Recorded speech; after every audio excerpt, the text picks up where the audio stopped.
Hey, everybody. Tonight we got Garrett Bauer and Dave Orr. Oh, I didn't know you were tossing it to me. Dave OGURA. You just didn't want to say his name wrong and wanted me to do it. No, we'll have none of that. Thank you very much. All right. Well, everybody let us know in the chat if you can hear us. We got Mike and Sam coming to you live from Slate Billiard Club on YouTube. Should I tell them the lag, fellas? Yes, sir. Yeah, they can leg it up. Yeah, we'll get the lag going, as you may have heard in the background. Kill the Slate spinner there, and we'll get Dave and Garrett. So that's Dave. He just gave Garrett the high five. This is a pretty good view for the leg. Yeah. Great to have that additional camera in there. Let these guys know in the chat how great they are. I just told him to lag it up.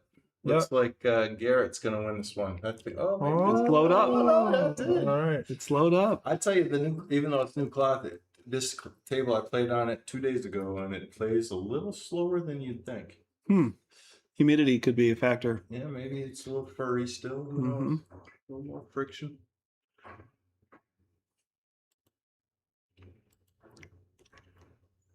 Well, this is the 520 and under second match that we're showing on the live stream for the final 8. The Slate Billiards Club tournament. This is airing live stream on the YouTube channel. Be sure to like, share, subscribe. What do you know about Dave, Sam? Very little, I must admit.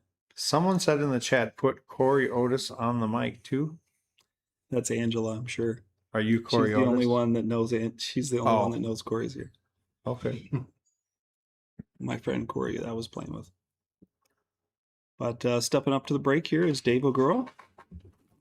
Get this thing underway.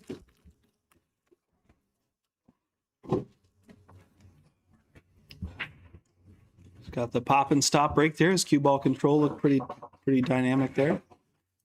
I was going to say, I know Dave a little. And he's calm, cool, and collected when he walks around the table. He's very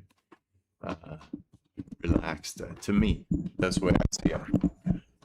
Garrett can be calm, but I think I know him well enough from hanging out at Slate here. His brain is very active too. So he walks a little quicker.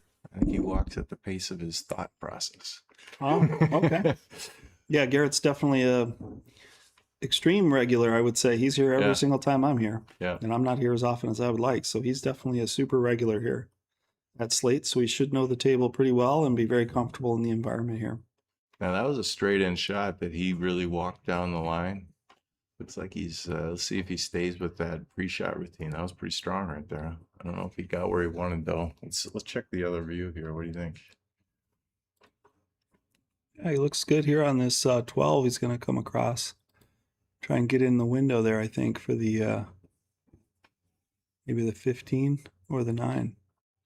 Boy, that camera view does look nice. Oh, that slid in. So that tells you that is that won't fall. Ordinarily, I agree. In about 3 months. Well, if we keep having these Slate tournament matches, it might be shorter than that. Yeah, you're right about depending that. on how much play we get. So now he's in trouble. Unfortunately, he made that ball, but he didn't get an easy shot. So he's going to kick this 15, and his cue ball, well, hopefully, after he squeezes through this spot right here, he's going to make this. This will go in here, and his cue ball will drift over to maybe right there for the 9.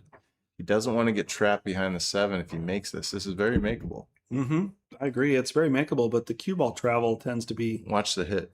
Yeah, it tends to be the sacrifice here, I think. Agreed. Watch that 13 ball. See if it moves. Wow. Get it clean. Very nice.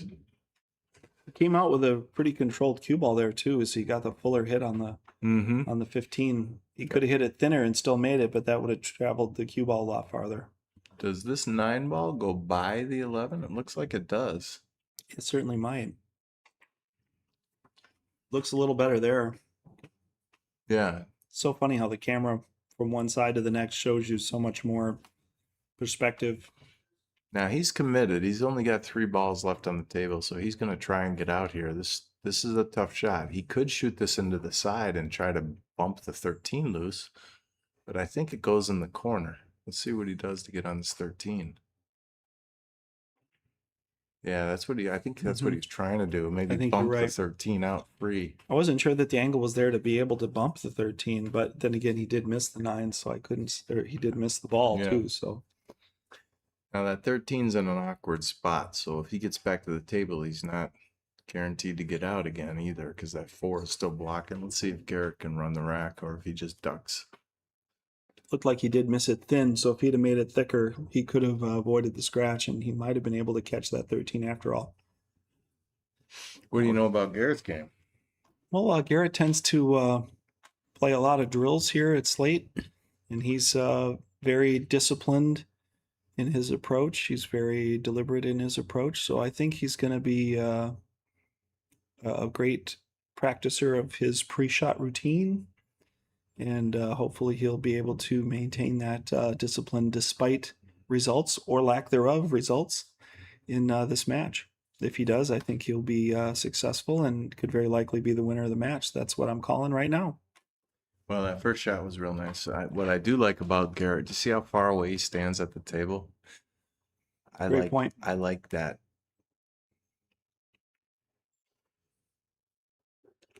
I think Angela and Drew are watching at home.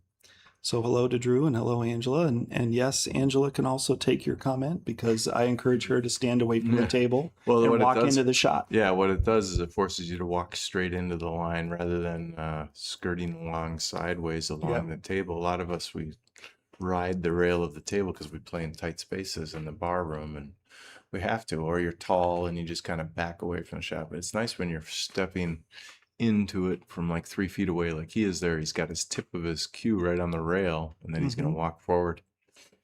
That's really a great point about how the environment can dictate, Yeah, you know, or your size. or your personal, build, if you will, dictating that. Kind of like a cactus only growing to the size of its pot or something like that. He's being pretty deliberate here. He's taking his time. He walked the table there pretty good. Unfortunate that he didn't get the result there, but I think we were both speaking to his discipline and his regimented pre-shot routine. And I think if, despite the result of that shot individually, singularly there, I think overall it will pay great dividends for him. Well, I think what happens in the first game is you're trying to get comfortable. And I think he took a lot of table time, which I would recommend if you're not comfortable. Absolutely. Just walking around, even if you miss the ball, you had your table time, you're trying to get comfortable. There's nerves. These guys are on live stream and they're in the money. Yep. So That's a great point. I mean, there's a race to 9, there's time to stretch out. You just can't make more errors like that in the 3rd or 4th game. You just got to get rid of the errors early. Mm-hmm. So there's nothing wrong here. But like I said, he's got a tough out here. That 13 is no, see, the 4 is still there, blocking it. So, but he's got an easy bank shot if he likes banking. Boy, These balls are sliding in, yeah. Yeah, that one, if he hit that firmer, that was not going in. Can he run into the 4 here? I feel like he can. I think that's the play here, and I think he's liable to get out. Going to go boom. Right On the overhead, 4. it might show a little clearer. Yeah, right there. He wants to hit that. Just don't get jacked up on the 4. Yeah, you don't want to end up treetop. That would be pretty unlucky. Okay, he hammered it, and he gambled there. And yeah. Unfortunately, I would have drifted forward, cheated the pocket, but I didn't see the angle. I should have gone to the overhead. I just didn't want to hurry up and do that before he shot. He can get a hit here, but he's barely going to clip the edge of this 13. Yeah, I really thought he was going to get out there, to be honest. See, he's probably going to clip this edge right here, barely clip this. It's going to go boom, boom, and then his cue ball will drift out here. He'd love to leave his 13 sitting in this hole. Softy. Just get a good hit. Okay, he went after it.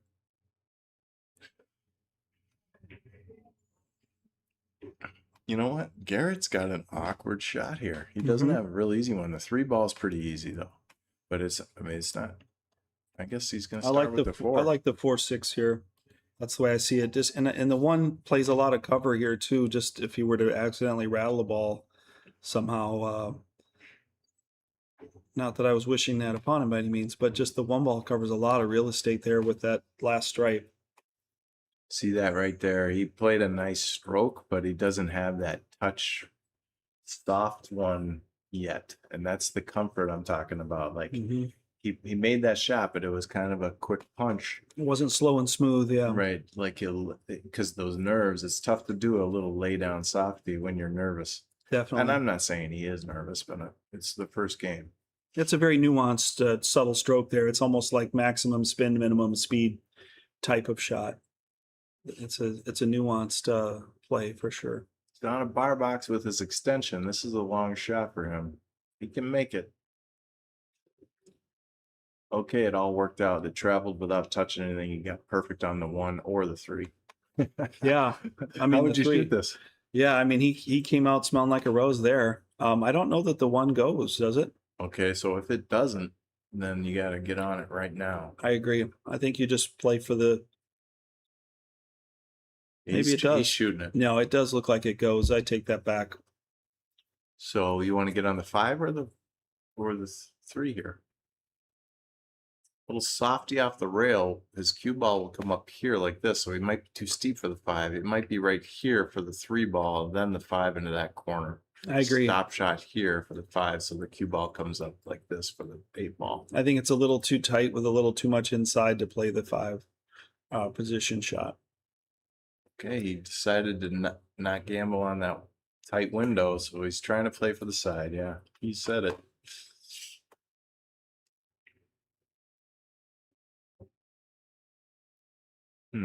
He's got a little bit of angle here. He's going to drift towards the 1. That's why he's playing the 1 first. I like that shot. And he executed it well. Good shot. I really feel like you have to play that 1 there, because if you play the 5, you drift in and bump the 1, or you have to play just cheat the pocket and slide underneath the 1 just right. And there's just really no reason to try and play that See if he can precisely. get his cue ball right here. Pretty close. That's No sense in good enough. taking a chance. A nice shot there, Garrett. That's good. Close enough for government work, as I say. I got a million stupid phrases like that, but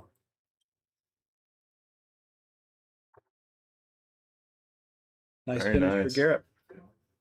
And good Yeah. decision making there. I mean, it might seem a little ticky tacky to say, well, you could have played the 5 instead of the 1, but no, I mean, I think he really did make the right calls there and make the right plays on his shot selection and his pattern play there to really just, maybe play higher percentage, and those pay off over time. Yeah, that was a good game. Good game for both of them to get a couple innings at the table. Now let's see if they start breaking and running racks. Yeah, It is winter break, right? it is. And it's ball in hand anywhere if you scratch. So BCA rules, it's correct. huge. Controlling the cue ball is everything here. Yeah, it's a huge punishment to give ball in hand anywhere on the table if you were to be unfortunate enough to scratch or go off the table. So you really have to do anything to avoid that. I mean, even if you dry break, at least the guy's got to shoot from where he plays the cue ball. See how he's standing back, walking straight into it. I like that. Absolutely. It's a good habit. I think he's going to have a great break. Yep, just based on his setup. Unfortunately, he didn't make anything, but that didn't have anything to do with his ability to hit it. And they kind of clustered here. That was a weird one. I would almost call the rack into question there, because I don't think it was Yeah. his break. And it's rack your own. So Mhm. it's his He's own got fault. nobody else to talk to about that. But I mean, like you said, the way he walked in, his alignment, his confidence, the way he was stepping up to the break, I was really anticipating an excellent break shot. And it was an excellent break shot. Just no balls dropped, unfortunately. What do you like there, Sam? What's your first thing you're thinking about? Well, I'm looking at the 1 and the 4, the 7 and the 3, just kind of making a wall right there. This Yeah. cluster, maybe you'd want stripes because these guys have already taken care of themselves. If that, And then get that 9 free somehow. yeah. I think that's the 9 right under the 1. Yep. He's thinking the same thing. Take stripes. Okay, he's on the 11 or the 13. 13's awkward though. It's too tough. Yeah, it's hard to see from here. I don't know if that 9-ball caroms in off of the 4 or not. Yeah, I Looks think like it does. what Sam's saying is shooting this 9 off the 4 and into the side pocket. Problem is it's going to hit this 1 and probably go off this point. It's going to hit the 4 and the 1. You see what I Oh, mean? maybe. I feel like the 1 is offset a little bit though, Let's so see. I think it goes. He's doing it. I like it. See if it hits just the 4 or both of them. 4 then the 1. Yeah, Oh, the there you 3 go. helped. Did you see the 3 help? I didn't quite catch that. Oh no. my goodness! I'll watch. I'll have to watch on the delay Let's here. see if the replay's working in the house tonight. That was awesome. Yeah, the 3 came in off the rail and helped out. He's got an unfortunate roll here because he's kind of pinned in right on the 13, so he doesn't have a whole lot of offensive shot here. I don't know if he's just going to graze this and play safe back into Put the it same right back stack. right yeah, here. Yeah, I off think this that's rail really and right the back only in. play he has legitimately. That's what he's doing. Softy. Oh no, he went under their balls. Yeah, I'm not sure. Rephrase that. Okay, that's working because the 11 the 11's blocking the 2 Mhm. and the 4. I shot those. Good shot.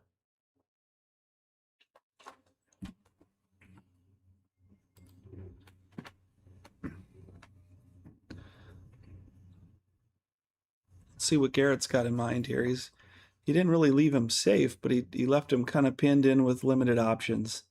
So some people might refer to that as a kind of a generic table safe, if you will. I'm not going to get ball in hand, not going to, lock him up, but just kind of maybe force him into a limited options or maybe forcing a mistake or a hyper aggressive shot. I like shooting the 4 here and just drawing over behind the 2.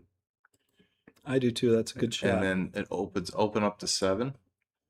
You want to have a war, try to hit it at the speed to put the 7 up by the 14 even. Yeah, because that does lock out all the Yeah, shots. that works too. It does leave him a hit on the 12, which I don't think he was trying to do. Still got to solve the 2-11 now, though. That's become a new issue. Mm-hmm. Yeah, there's going to be some innings at the table here. Yeah, there already has been, and certainly several more on the way. I don't think he can see the 12 real easy. Did he tuck him in just tight enough there? He is. I think you're right. I didn't see that clearly earlier. Let's watch the pink 4 ball here, see if it moves when he shoots, because he's going to try and razor thin by it. I think he just bent down and saw that it doesn't go. That 4 is going to move. Oh my gosh, I'm blind. Yeah, he did have it. Didn't look like he was I mean, right from into the ball. overhead, it Yeah. did look like it. Maybe he just moved his, adjusted a little bit. Some English or something, but Good hit. That's proof right there that this thing is like optical illusion sometimes. Okay. Yep. Really is optical illusion with the cameras. I agree. Well, he's got to solve this too. If he's going to shoot this 5 off, he might want to play one more safe. He might be looking at the 1 to just click off of the 11 and then free up the 2 that way. And That's not a bad idea. I like that. Okay, he Oh, was trying just a little didn't much execute there. Yeah, overpowered his stroke. I like that shot though. I don't disagree with the shot. Let's see how he hit it. Did he hit it too full? I'm guessing. Dave could get creative here. I'm going to just point this one out. Oh, he because overcut it. Okay. Dave could shoot this and play a carom shot Absolutely. with his cue ball and call the 11. Call the 11. Yeah. That's almost wired. I would Go agree. boom, and then boom. And then who cares if this goes? Your call of the 11. You don't play this to make it. Play the 11 ball. Yeah. That would be kind of a fun shot. It looks like he's going to shoot the 12 though, because that's what's available. Yeah, I think the 10, solving the 10 is a priority as well. 10's in kind of a bad spot. Looks like he did that. I'm not sure if he's got a play on making the 10 at this point, but he did open up the 10. I think that was his main priority. Yeah, and I mean, some people might say, well, that's kind of a crazy shot, but I'll think of crazy shots before thinking of running out sometimes when I know I can't get out. If I can't, you know what I mean? No, that's a good point. And I don't think that was a crazy shot at all. I just thought that with that 10 being there, he wanted to attack the Yeah. 10, and he's got multiple options to take care of the 11 ball. And he's got one option kind of to take care of the 10. That's why I think he shot that, Yeah. and rightly so. Watch his stroke here. Yeah, he was playing a defensive shot there, it seems. Oh, he got robbed. The 4-ball came Full into ball play. trickled out. Yeah.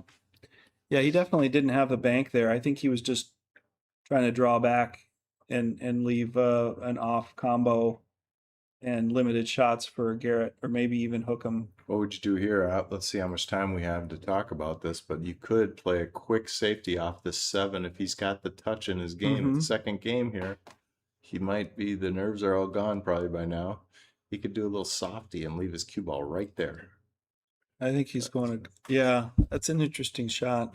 I think he's going to go aggressive, and he's going to play the luck of the breakout here on this top side, 5 and 2. Okay.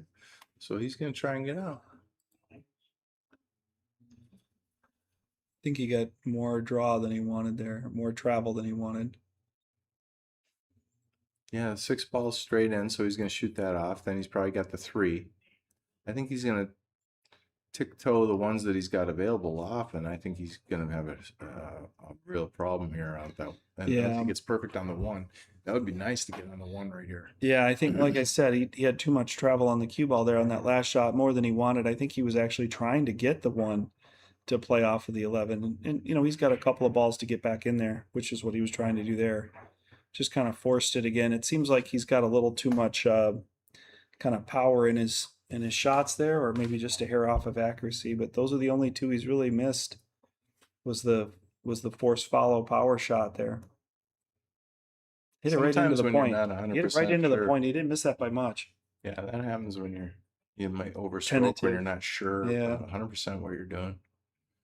Because I think a stop shot was in play there for the 1 next off the 11. Let's see. He might be playing a carom himself. Oh, yeah, there was the carom. So now he's committed. He's pot committed, as a poker player would say, to running out. The 13 goes. I'm not sure what the discussion is about there. About which ball he was calling, perhaps. Yeah, I'm gonna go back to that screen to see what they're saying. I don't know. Well, I thought that was them. He just shot. I could see that maybe there was a carom or a combination there, depending on. Yeah. Okay. This 13 goes. Let's see if I'm gonna zoom back in and let's see if. Watch the hit. A lot of times these are double hits if you aren't careful. You got the overhead or no? Like that was a good hit. Yeah. Like a good clean one there. Unfortunately, I don't know if you could see the 12. Yeah, I didn't get to the overhead time there, Sam. Sorry. It's all right. Yeah, he looks like he's almost got a combination here. You like the combo. I like the carom. I'm going to hit this 10 real thin, and then the cue ball will take care of the 11 in the corner. That does play out better for position on the 10. I definitely agree with you there. Yeah, that's a good point. The 10 will just drift off the rail. Yeah, the combination has some perils built into it. I would agree. I did not see the carom off the top, though. I think you might be in a better position to play. You might be banking it. He's playing your combo. Yeah, that was a tough one to control the cue ball because I agree. I agree. And even though the carom may seem like an outlandish shot or an outlandish choice, the payoff on making it and then getting a shot on the 10, I think, is very compelling. So Dave's in a tough spot here. Garrett's a huge favorite. He's got 5 balls or 6 balls left on the table to his to Dave's 2. So he could take his time, play safe. He could duck. Remember, you see that 2 up there? He could duck sometime and just play safe, get ball in hand, stick him right behind that 5. The 1 and the 7 offer a lot of protection there around if he's around the 2 or the 5. Absolutely. Yeah. Meanwhile, the 7 might go off of the 10 and a carom later on, or it might not. Might be blocked. I can't tell. I think he's trying to get on that 2 right now, under the 5. Drift forward here. Makes the shot easier with the top spin, so he's just going to roll forward and try to get perfect speed on the rail. Great pocketing. Now he's got to play the combo or a safe. What do you do, Sam? Because he didn't get. I mean, I kind of like the safe personally. Or kick if it. That 7 goes or if the 7 goes off the 10, which it looks like it does. He's going one rail first. He's measuring the one rail first shot here. Yeah, he's kicking it. Yeah. Just like Dave did in game 1, right? Mm-hmm. So he's going to try and hold it for the 5. Oh, well, it's still a good hit. Mm-hmm. Did it just tickle the 5 when it went by? Yeah, there? yeah.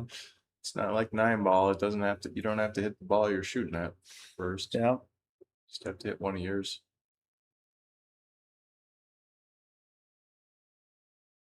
Look out. Rut-row. Look out. Rut-row. Oh, that's really unfortunate. This is going to get us to 1-1, but let's see if Dave can finish. Still early.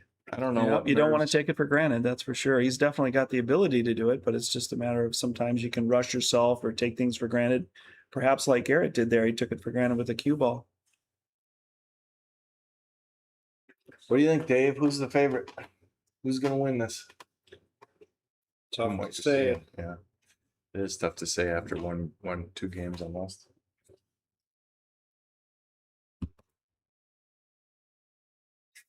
Yeah, just based on who shows up today, you know, I mean, sometimes guys play lights out, warming up for a tournament, and then they show up to the tournament and don't play well, or they show up for the tournament, play bad, and then they gamble after the tournament and they play lights out. So, I mean, you just never know who's going to show up sometimes. So this one, I like on bar boxes going forward. So his cue ball, after he shoots that in, will go this direction. And he'd probably stop it for a side pocket shot. Because I don't know if that goes by. Let's see what he does. I go all the way around. All the way around 3 rails? All the way around. Oh, he stunned it over. Yeah, I like that shot. I like that even better. Yeah, I used the little middle ball instead of top. Yeah, I like that even better. Tough shot, though. Side pockets are never easy, especially from the rail. I think he would rather have been right Just a little further, yeah. But I like how he stretched that out there. That was a nice option. I should have seen that, to be honest, but it just slipped by me that time. We'll let it slide, Sam. Nicely done. Nicely done. Well, I mean, he kind of fooled us both in a way, didn't he? I mean, Yeah. Not that he was fooling us, but you saw one shot, I saw the other shot, and then he did the third option, which neither one of us was privy to at the moment. 1-1. These guys, the winner of this will play the winner of the match tomorrow. I believe it's Jeremy and Tom. Mm-hmm. And then the other, the match from the other night, Seth won, and he's going to be drawn. Seth is going to play, I believe it's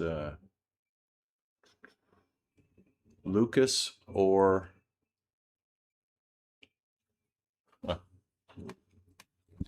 Got Jeremy. Lucas or Steven. Yeah, sorry about that. Yeah, Yeah. we've got Jeremy and Tom on Sunday afternoon at 3 o'clock. Then we have Steven and Lucas at 11 o'clock tomorrow. Seth plays the winner of that. Good break. Laid down a good one there. He made one of each. So let's analyze this, Sam. What are you thinking? These both look good, but that 12 ball on the side rail is a little trouble, right? Yeah, and it doesn't seem to have an obvious, Not too kind much of trouble. transportation ball to get to it. It's just kind of in an awkward little spot. Well, I you might could- like solids here if he can just shoot this 3 ball or the 1 ball and get to the 2. I think solids would be nice here. So 3, 1. I think he's gonna go 1, 2. You're right. He's picking solids. He's gonna wait for that 3. Maybe he uses it as the key ball for last right before the 8. He's gonna get rid of this 1, 2. Yeah. Might have come up a little shy there, just a little shorter than he wanted to be. It's going to bump into the 8 now. So the 2 to the 4 to the 7 to the 3, or 2, 4, 3, 7. Yep. But Either way, yeah. yeah. Yeah, I think he wanted to just get a little more bounce there to come up straighter on that 2 ball, but he might be able to draw away from the 8. I can't tell, but I think he's going to nick it. Run into the 8. I think he's going to nick the 8, yeah. Oh, he did pull away from it. Yeah, you're right. That angle, I was thinking what was ideal, but I didn't see that there was so much angle there. He had to give a confident stroke on it. He's still great here, honestly. I think the 7 off the bottom rail or top rail as you're looking at it on your screen here. Could Go. get right to the 3. Go right around this 14. See if he goes around the 14 or goes straight up one rail. Yeah, I think he's going to go straight. Oh, he did go around. That's a better path to go around, honestly, but I thought he was going to go straight.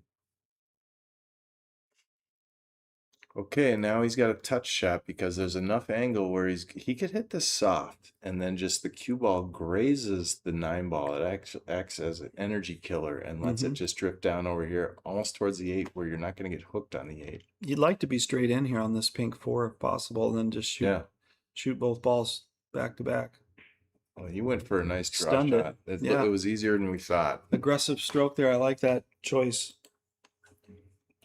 Boy, how strong is this breaking run? Yeah, it's pretty damn good. Starting to sound like the vice president of Dave's fan club here. We've been talking about how good his shot selection is and his execution here. So, well, I just like his stroke. He's got a real straight back, straight through, smooth stroke. And rightly so. Don't get me wrong. We're seeing what we're seeing, and we're commenting accordingly. They're both playing great. That first game was the only time I think we're going to see a few misses, and that. Yeah.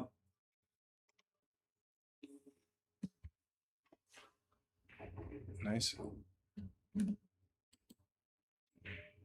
It does seem as though Dave's settling in nicely here after this rack. Yeah. Not many people out there tonight because it's Saturday night, but we got a few people out there. Got a little reggae going on. Yeah. Shout out to Kendra Prestigard, took second place in the 610 and under. Oh, nice. Wait, Kendra. At least one of the Prestigards Did better than JD. That's all I know. tournament. No, we're just messing with you, JD. No, we're not. But good job, Kendra. Yay, Kendra. If 610 JD took and under, that's that's good. That's good. If JD would have won, we would have been giving him the accolades. But we got to shout out the wifey for bringing home the bacon.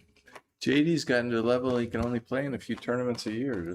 That's true. That's true. People. Victim of his own success in that ratings limitations. All right, let's see what Dave's got in store for us on the break here. Nice softy. Last one was real controlled. He hit it a little firmer than he even needed to. There, that was nice and soft. They're going when it's controlled and soft. Yeah, I mean, we're not saying soft. We're just saying soft compared to the potential that he could hit. He's not throwing his body into it, Johnny Archer style. He's not doing the scorpion. No.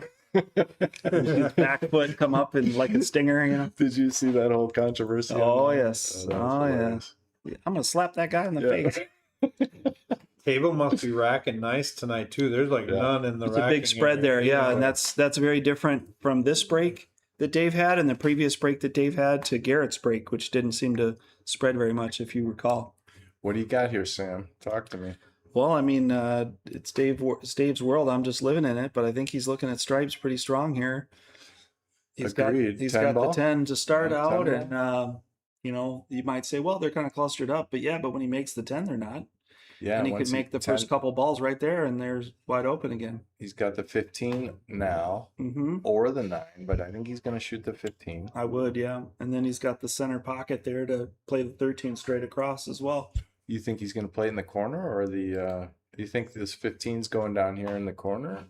I'm not sure why he's looking at the 9 ball there, but I'd like looking at your options. To get rid of that 4 ball, you see what I'm saying? I like it now, I agree. I don't think the 9 ball accomplishes anything by making this ball. I would play the 15 off the 4 to open up the 14 ball, absolutely. Yeah. No question. He could give it the accidental nudge with the back of his cue to move it. There you go. Hey, back where there's more space. Like those 2 Chinese guys. Well, those guys are hilarious. You ever see them? Yeah, that's the cheating guys. The reels. Yeah, those guys are hilarious. I like playing the 15 ball there because it does open up the 14 off of the 4 there, but it also gives you eliminating the 13 and the 12 in the middle of the table, and the 9's just waiting for you by the pocket. So the 14 does go a little easier than I thought. I thought the 15 off of this 4 would make it a little more open for the 14, but I don't think he even needed to do that. So okay, I still like it though for the clearing the middle of the table with the 12 and the 13 ball, but he may very well get him anyway.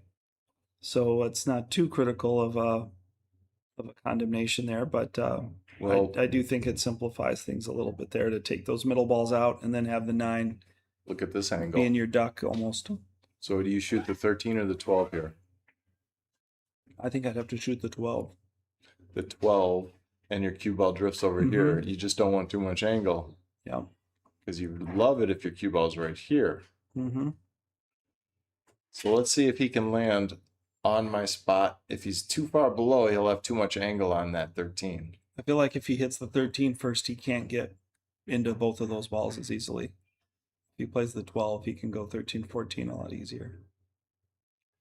Boy, he's putting Garrett in his chair for a while, huh? Well, I mean, he did have a break and run. He might get out of this one too yet. So it'll be 2 in a row. For those of you who've watched our streams and listened to some of our commentary before, you know that we're always rooting for Hill. Yeah, absolutely. Okay, Oh, he went strong all with it. around. I'm going to get rid of my dot now. We know that. Okay, so 14 is your only option now, right? I mean, Yeah, I it don't think appears the so. 3 allows him to Yeah, I shoot think he was 13. trying to go 3 rails there, or maybe Now he's got to come with a really all-world draw shot. yeah, I'm not sure there what the answer was. Excuse me. He's shooting awfully quick on this one. I think he's got to think on this one. Yeah, this is going pear-shaped because the 2 now blocks the 13 in the corner. So he can't just shoot the 14 and shoot the 13. He's got to draw back and try to create a shot for the 13 ball. He's got a big pocket, though. He can play it off that 4, off the rail, off the 4. Oh, he went right through swish. Oh, wow. Oh, my goodness. Does that go? That's pretty unlucky. It does not go. That's pretty unlucky. He put a big stroke on that 14 ball. Looks like he was going power top with inside there. Now, the 13 could go off this 5, and the 13 would go like this, and he'd call this corner. Mm-hmm. Do that, you'd use topspin because it would put draw off of this, so it would go this way. You'd at least have a chance at a Hail Mary. Yeah, that does seem to be the only viable option. I don't know that he called it or that he called anything, but Yeah, that's the shot. did he call it? I don't know if he called it. Yeah, I don't think he did. I don't know. It might have been off camera too. He might have motioned to Garrett that he called it without touching the table. He could have verbalized it to Garrett. We just wouldn't have heard that on our end. So what do you do here? What's the order? Well, let's Make it see as here. easy as possible. He should be out here. 5 ball is the first one, obviously. Yeah, he's got to start with the 5. I think 5 you and just the take 3. care of one side of the table. Yeah, 5-3-1 or 5-3-2 Hmm. or 5-2-3, and then work the bottom half. Mm-hmm. Just clear the one side of the and you could make an attempt at the bottom side of the table too if you wanted to clear the bottom side of the table first. He's got to be careful not to overthink this. This is one of those where he could just get in stroke, get comfortable. It's early in the set, just pop, pop, pop. And I don't think, worry about it. and not that I would never encourage this, but I mean, I think you could almost just shoot your way out of this rack without maybe having the proper pattern play or what have you. But like you said, just to kind of get in stroke. Okay, the 6 is an awkward spot, so he's got to shoot that now if because he's perfect on it. I wouldn't say he has to shoot it, but I would love to shoot the 6 right now. I agree. And I like going to the bottom side of the table there just because there's a little more traffic and a little more balls there. He wants to get rid of the 4 before shooting that. He doesn't want to flirt with that 4, so he's shooting the 7 first. That works. Now he'll probably get rid of the 4 so that he can make up room for the 6. Mm-hmm. Dave just made the 14 go by it so easily that we think it's easier, but maybe it just was awkward looking. Yeah, he might have just hit it that good. Oh, we got wild. Oh no. Wow, he was close to making that 8 ball. Got a little adrenaline spike or something there, maybe.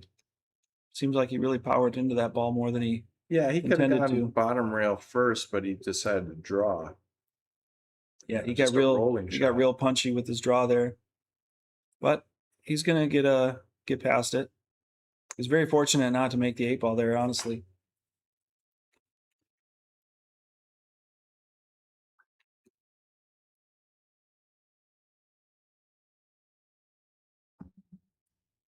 Slow roller. There you go. So really, the only ball that's come back into play is the 6 ball. Mhm. The 1, if he gets on it, is easy. The 2 is easy. Mm-hmm. So he's got to get on the 6 ball. Got to punch it off the rail here a little bit. He'd love to be right here. Mm-hmm. It's going topside to get there. A little bit of right. 2 rails, so he might be near the 8 if he's not careful. Watch Yep. out, 8 ball. Oh no, he's touched it again. Wow. But moved it into position. Okay. Just moved it into position. Yeah, he might have been just unsure of the path of the cue ball there. But Right. Well, I think Garrett's checked his blood pressure at least twice today yeah. with that 8 ball being bandied about there. Now watch this 6 ball is what I was talking about. Yeah, this That's is why no gimme. He This was is no right gimme. here earlier, and that's why I said I'd like. I agree. Now he's got to play a tough shot, and watch out. If he misses cue ball it, could the still cue go ball into will the be 8. safe, probably. The cue ball could still go into the 8 or leave him tough on the 15. Oh, Yeah. he hit it firm, so he's not safe. I thought he was going to hit a softie Mm-hmm. and play a 2-way. You know what I mean? Yeah. A little 2-way shot. Force a bank if you miss. I agree. Yeah. Okay, Dave's going to go up 3-1 here. Yeah, it's unfortunate. Garrett had some opportunities there. Did I think some unfortunate pattern play left him into like where he kind of had to shoot out of it. You know, and I'll admit, I also said, well, just to get your mojo working, you could almost just shoot your way through this table Yeah.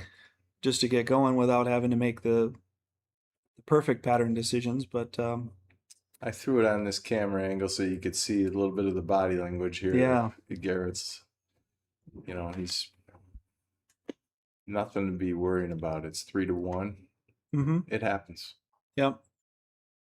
And that's the key too, is, how do you deal with adversity? How do you respond when you're, not playing your best or when you didn't take advantage of opportunities? How do you respond? That'll be a defining moment for Garrett in this match. And for anyone. Steve's trying to get his pop breakdown. Well, Steve, if you learn anything by what Dave's done the last few breaks, soft in the square hit looks like it's winning. He's hitting it nice and solid, just a little pop. Nothing with a lot of body language. Yeah, Steve's got a match coming up tomorrow, so he's checking out the Steve scene here. I think are they the first match or the second? I think they're the first match. And then Jeremy and yeah, we've Tom got are Steve at 11 with Yep. Lucas. Yep. I'm doing that match. Yeah. Oh, nice putt. Do you see that, guys? That was pretty. That was a pop and stop right there. With some power too. Yeah, I better change the score here. It's 3-1. Good call.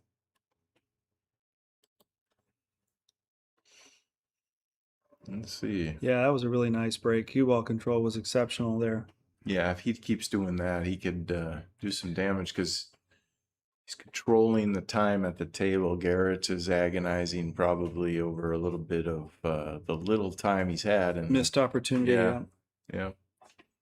yeah. And the best medicine for getting comfortable is to get shooting balls. And if Dave keeps doing that, then that limits Garrett's opportunity to do so. That's what happened to me and Brecky the other night. We were practicing 9-ball, and the guy wouldn't let me get to the table. I had to kick every time I came to the table, and then he'd play for another 10 minutes. I'd watch him. That's a one-sided affair. Yeah, it can get that way. Okay, he's decided on stripes. Looks like he's going to shoot the 11 next, then the 10. So he's gonna do his own pattern here. 11-10, and then 14, 12, 15. How are you going to do those? Yeah, it'll be interesting to see how he finishes the bottom half of the rack here with that 15. Looks like you can get right on the rail and make it, but I'm not sure that the cue ball can really travel. So he might make talking about fitting it right in there. Yeah, he might shoot that ball last and then make the 8, but that seems pretty He'd love to aggressive. be right here. Mm-hmm. Now he's off. He'd rather be here. Because now his cue ball, when he shoots this 10, is going to come this way, and he's kind of... He might make that work. Yeah, it might work. He might come back and hit the 8. Is he going for a combo here? I think he's shooting a combo here or trying to cut the 14 in.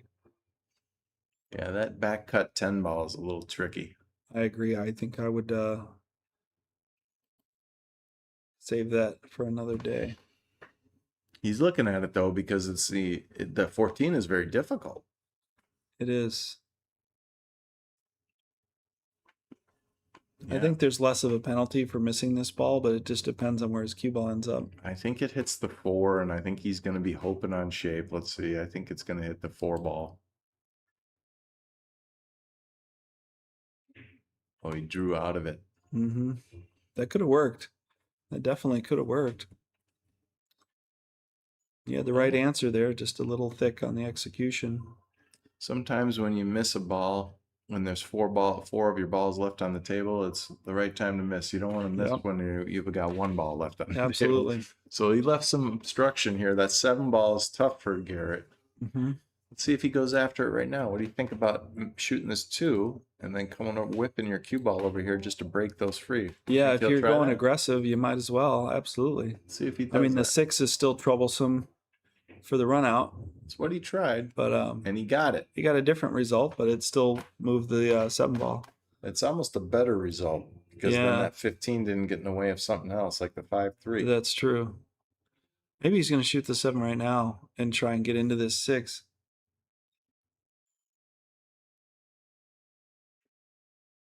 What a shot. Mm-hmm. And does he get into the 6? Maybe. Maybe not. Well, he tied up the 4. Well, I don't know if he tied those up. The 14-12. Yeah, he just or- kind of put them together there. It might be wired. Yeah. But I like how he shot that ball, and that was a quality shot just to make that 7. But I think he was, having some intentions of disturbing the 6-8 there, So or the what do you 1 do to shoot the to 6. What do you do to solve the 6? He's shooting awfully fast. I haven't figured out how I'm going to solve the 6 yet. I haven't either. I think you just try to cut the 3 across and get into the 8. Unless that 6 can you get I don't. like your cue ball right here somehow? No, I don't. Yeah. I don't know if that's going to be a good That's hit. ball in hand. Yeah, I Yeah. mean, you almost have to get ball in hand to play the 6 in the corner. Well, he's shooting off the 4, so now he'll He's be pretty behind straight. in balls if he doesn't get out. So Yeah, he's pretty straight there. he's got the 3-5. He's going to have to bank the 6, I guess. Where? 15's in the way. 8 balls in the way of the other bank. He seems to think it's not a problem to get in there. Okay. Maybe he's right. He's looking down the barrel, so he can see it better than we can. 3 first. Tough shot here. It's a lot of distance on a bar box. Mm-hmm. Nice. What a Great stroke. execution. Great job to Garrett. That was a deceivingly simple shot that it was not that simple. I And he think he cheated thinks out. this goes. And he cheated out for the 5 too. So the best he can do, if it does go, the best he can do is bring his cue ball to about right here, right? I would think so. Unless Because hammers he's it on off the inside rail. of it. Yeah, because he's on the inside of it a little bit. He's looking at traveling around. Somehow he's waving his cue kind of strangely there, where he might be going forward with it, but I don't see that working out. Let's see what he's thinking. Well,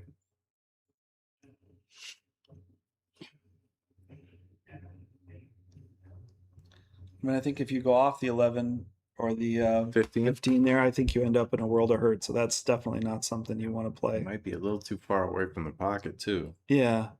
But I mean, even just, yeah, he just fired Oh, across. he hit that good. Wow, he might have hit that perfect. Now watch the hit here. He might have hit that ball absolutely perfect. Let's see if he's going to knock on the window and have us watch the hit.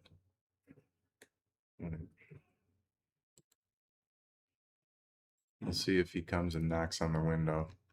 Yeah, they may not. Maybe it's obvious. They and may not even know that that is an option, perhaps. But I mean, I think Garrett hit that ball remarkably well for position. That I was mean, incredible. and that was really something. I think he can drag draw this with low and right and just twist that in, but it looks like he's going top right here. What a response too after getting back in the chair Absolutely. for a while. Out of the chair. I mean, he made it. He No hit problem. that ball clean as a whistle. Okay, now the hard part. I think he was focused so much on his spin there Yeah. to push that 6 in that he's got a little awkward on the 8, but who could blame him? I'm going to predict he makes this, but this is not a gimme because back cutting balls, all it takes is hitting this rail right here Yeah. and it doesn't go. Yeah. He's got to hit this facing or go right in the center of the pocket. Mm-hmm. You know, he might leave a pretty bad shot even if he does miss, is hoping that the 8-ball hangs up if he doesn't make it. Yeah, he overcut it. Okay, That's a good. tendency on that. That's why I gestured to that rail first. I tend to miss him that way. Mm-hmm. He was also thinking while he was down there a little bit. Yeah, it does seem like that might be the case. But he shot fantastic to get there. And as you mentioned, especially coming back from the chair, Yeah. he might have put some steering into that one there, it looks like, as well. I don't mean to be critical, but I just know Garrett well enough. He comes in all the time and we work out. Sure. And I know he'll watch this back and hear me say that. Mhm. He'll watch it and say the same thing. He was thinking while he was down there. Sure. Saw him peek up and stuff. Mm-hmm. Okay. This is no gimme because that 12-14 is awfully funny with the 8 in the way. Yep. Thought they were wired, but not anymore. Yeah. But I think he's playing the side pocket. Here, Yeah, he's playing the side pocket here, which again only eliminates one of the balls. The other one's still a little bit awkward that remains. Which one do you shoot first? Oh, the 14 is obvious, right? Mhm. 12's too tough. So Yeah. he's gonna bump the 12. He might be able to bump the 12 about 6 inches or so to get it away from the 8. 12 would move this way by Mhm. the 8. 14 would go right in the side. He's still going to be shooting a tough shot, though, I think. Yeah, watch the next one too. That's what I'm saying. The next ball might be pretty tough.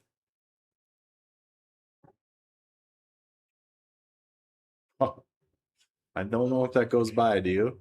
It looks like it just barely does. Hey, which one do you shoot? That's a tough fit. I shoot the 10 because if you miss, you block him. Oh, that's a good point. He could play safe. Yeah. He could. He could actually go Yeah. right here, bunt the 10 to here, and the cue ball drifts forward to right here. I like that option. I think he's actually going to shoot this thin. And if he shoots it too thin, he'll hold the pocket up. Oh, that's a good point. He'll cover the hole. Overcut it a little. Oh, Yeah. wow. There was plenty of room. That was He a made it strong look shot. easy anyway. That was a strong shot. Yeah. And I like his decisiveness and confidence Mhm. there. I mean, I think he could have got away with shooting that a little thin and coming out okay, but the worst thing you can do is catch it a little Yeah. full or a little slow at top and drag it into the 8. A little bit of a momentum killer for Garrett. He was back in it there at 3-2. Mhm. Now it's going to be 4-1. He Assuming definitely he makes this. Yeah, and he definitely shot good enough to win. He did all the heavy lifting. I know he does powerlifting, so no pun intended there, but he really did the heavy lifting in that rack of making the shots and you know, getting through the rack with the cue ball position that he got on the 6 was pretty amazing actually. He wanted his cue ball here, not here, because of this rail. These are Mhm. awkward because he's so straight. You could scratch behind this, but realistically, his cue ball will hit right there afterwards.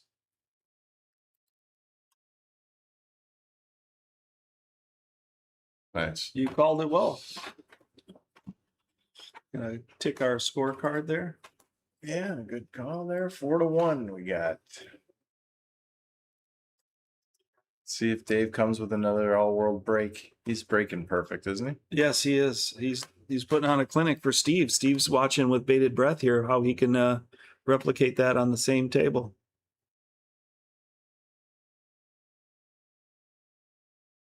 Okay, Steve. He says he definitely would have made that 8. Okay. All right. Steve's getting some pregame. Steve's getting some pregame trash talk in there. Yeah. No, it's all in good fun, Steve. It's all in good sport.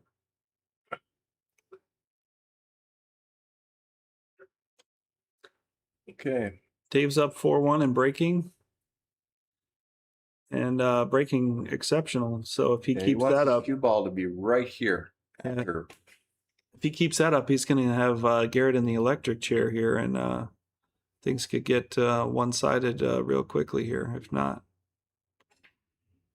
So he slowed his speed down, That was actually a decent break, but I think he racked himself a little there. maybe. Those did not spread the same, but it's still a great spread. Look at Right, this. All these right. are a little cluster here. 1, 2, The 1, 2, 3, yeah. But he definitely reduced his speed there, and his cue ball didn't move much. He still got the break, and he still got the ball. So the ball to drop. I love 11 in the corner. Mm-hmm. and then working these balls off the 9. Mm-hmm. These have to get solved. The 14 has to get solved. So I would start with the 11, maybe work to the 12, 14, 9. Mm-hmm. Which ball do you like before the 8 ball here? So I'm assuming the 8 ball goes in the corner by the 4-2. He's decided on get rid of the ball underneath the 8 ball, which I don't mind either. That's a problem ball. It's Even a though- problem for travel. Yeah. Yeah, it's hard to travel. Okay, now he kind No, of he has lucked to out. play the 12. He got lucky there. Yeah. But he can solve the 14 right away. He can come Mm-hmm. under the 14 and be right here for the 14 in the side. play And 'em both. Or the 11 if he kind of gets out of funny. Playing both in the same pocket. I agree with that. And then it's pretty nice after that. Yeah. This ball right here. He wins right there if he can get by. It might get down here. That's what he's maybe got to guard against, getting stuck on the 1 or the 7. Mm. Okay, he's funny. He's jacked up on the 7, so he's And funny. he can't play the 14 by the 10. It doesn't appear. He's looked at that. That doesn't seem to be an option. So he's going to have to run with the 11 here, I think.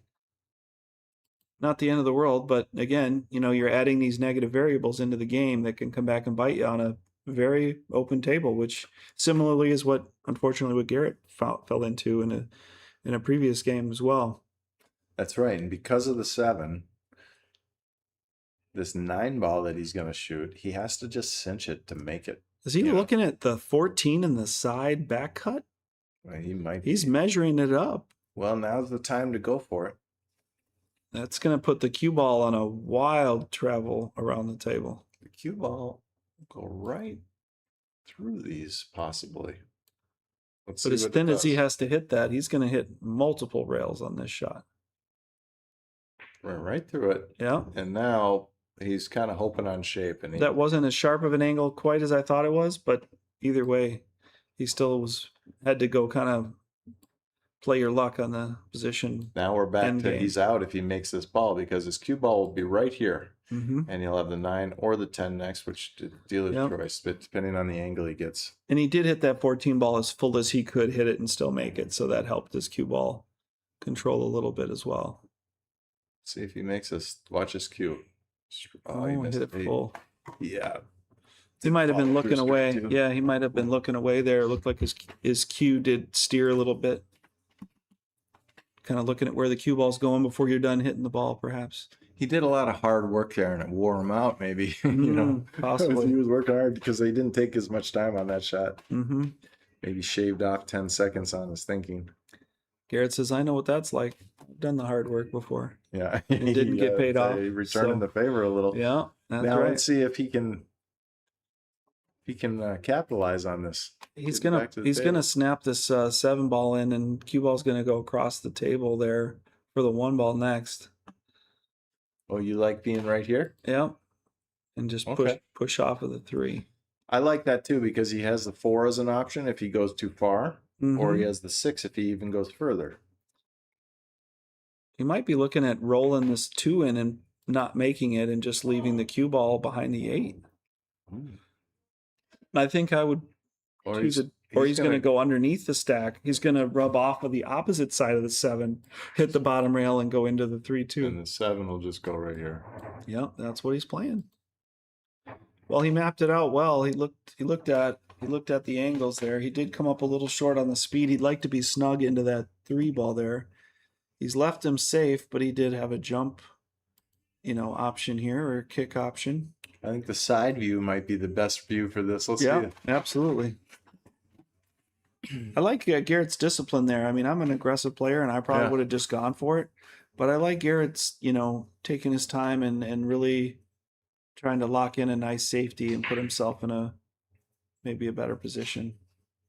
I don't know if you play tennis, but they say the 6th game in the set is the most important game. And that's what this is. So Mhm. it's a There you huge go. momentum change if back into Garrett's court, if he can Yeah. come out of this He made a game with legal win. hit there. Yeah, that was a good hit. I used to play a tremendous amount of tennis, actually. A lot like pool. If you just take down the net, It's all angles, speed, and spin. And you're playing an opponent, one person against one person. Yeah. Mentally. Inner Game of Tennis is one of the best pool books I ever read when Yeah. I was back in school days. So did you see him thinking while he was down there? Good back out there, Garrett. Yeah. Let's see, he's still thinking a little bit. Let's see.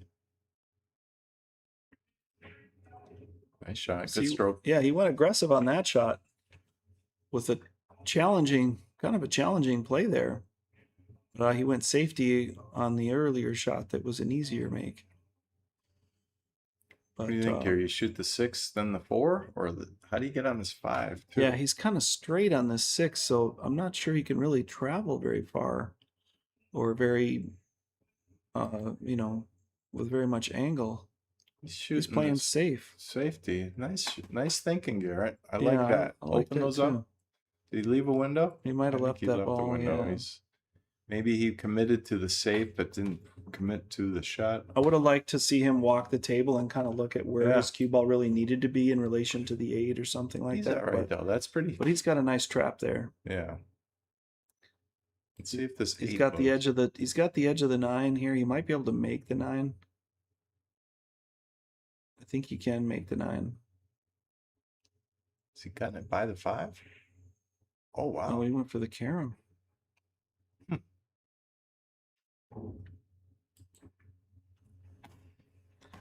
Yeah, I'm not sure if I saw that correctly or not. I don't know if he could have made the 9 or not. I'm assuming he could.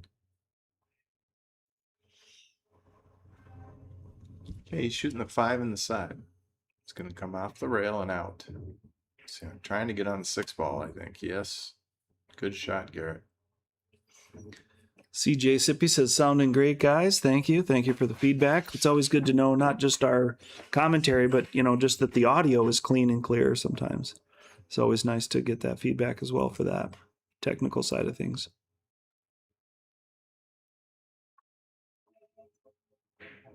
There, he did punch it off. Okay, there you go.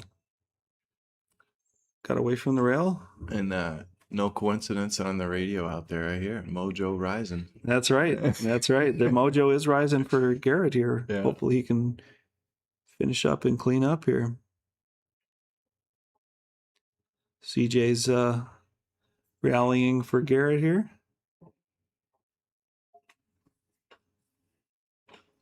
What do you do here? I think I might go down to the what? I think I might go down to the I mean, if the one goes, I don't know that the one goes. I'm assuming it goes. Thinking just a little bit forward like that, but not on the rail. Okay, now he's a little straight on the He might 2. be straight, yeah.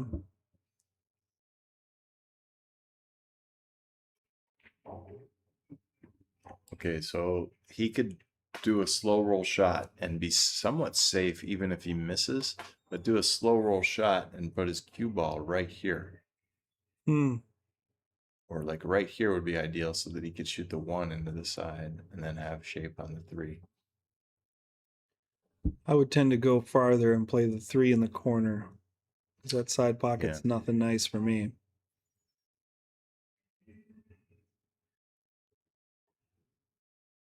Yeah, it's tough to slow roll that with a little finesse, but I think he's got the angle where his cue ball would be right there.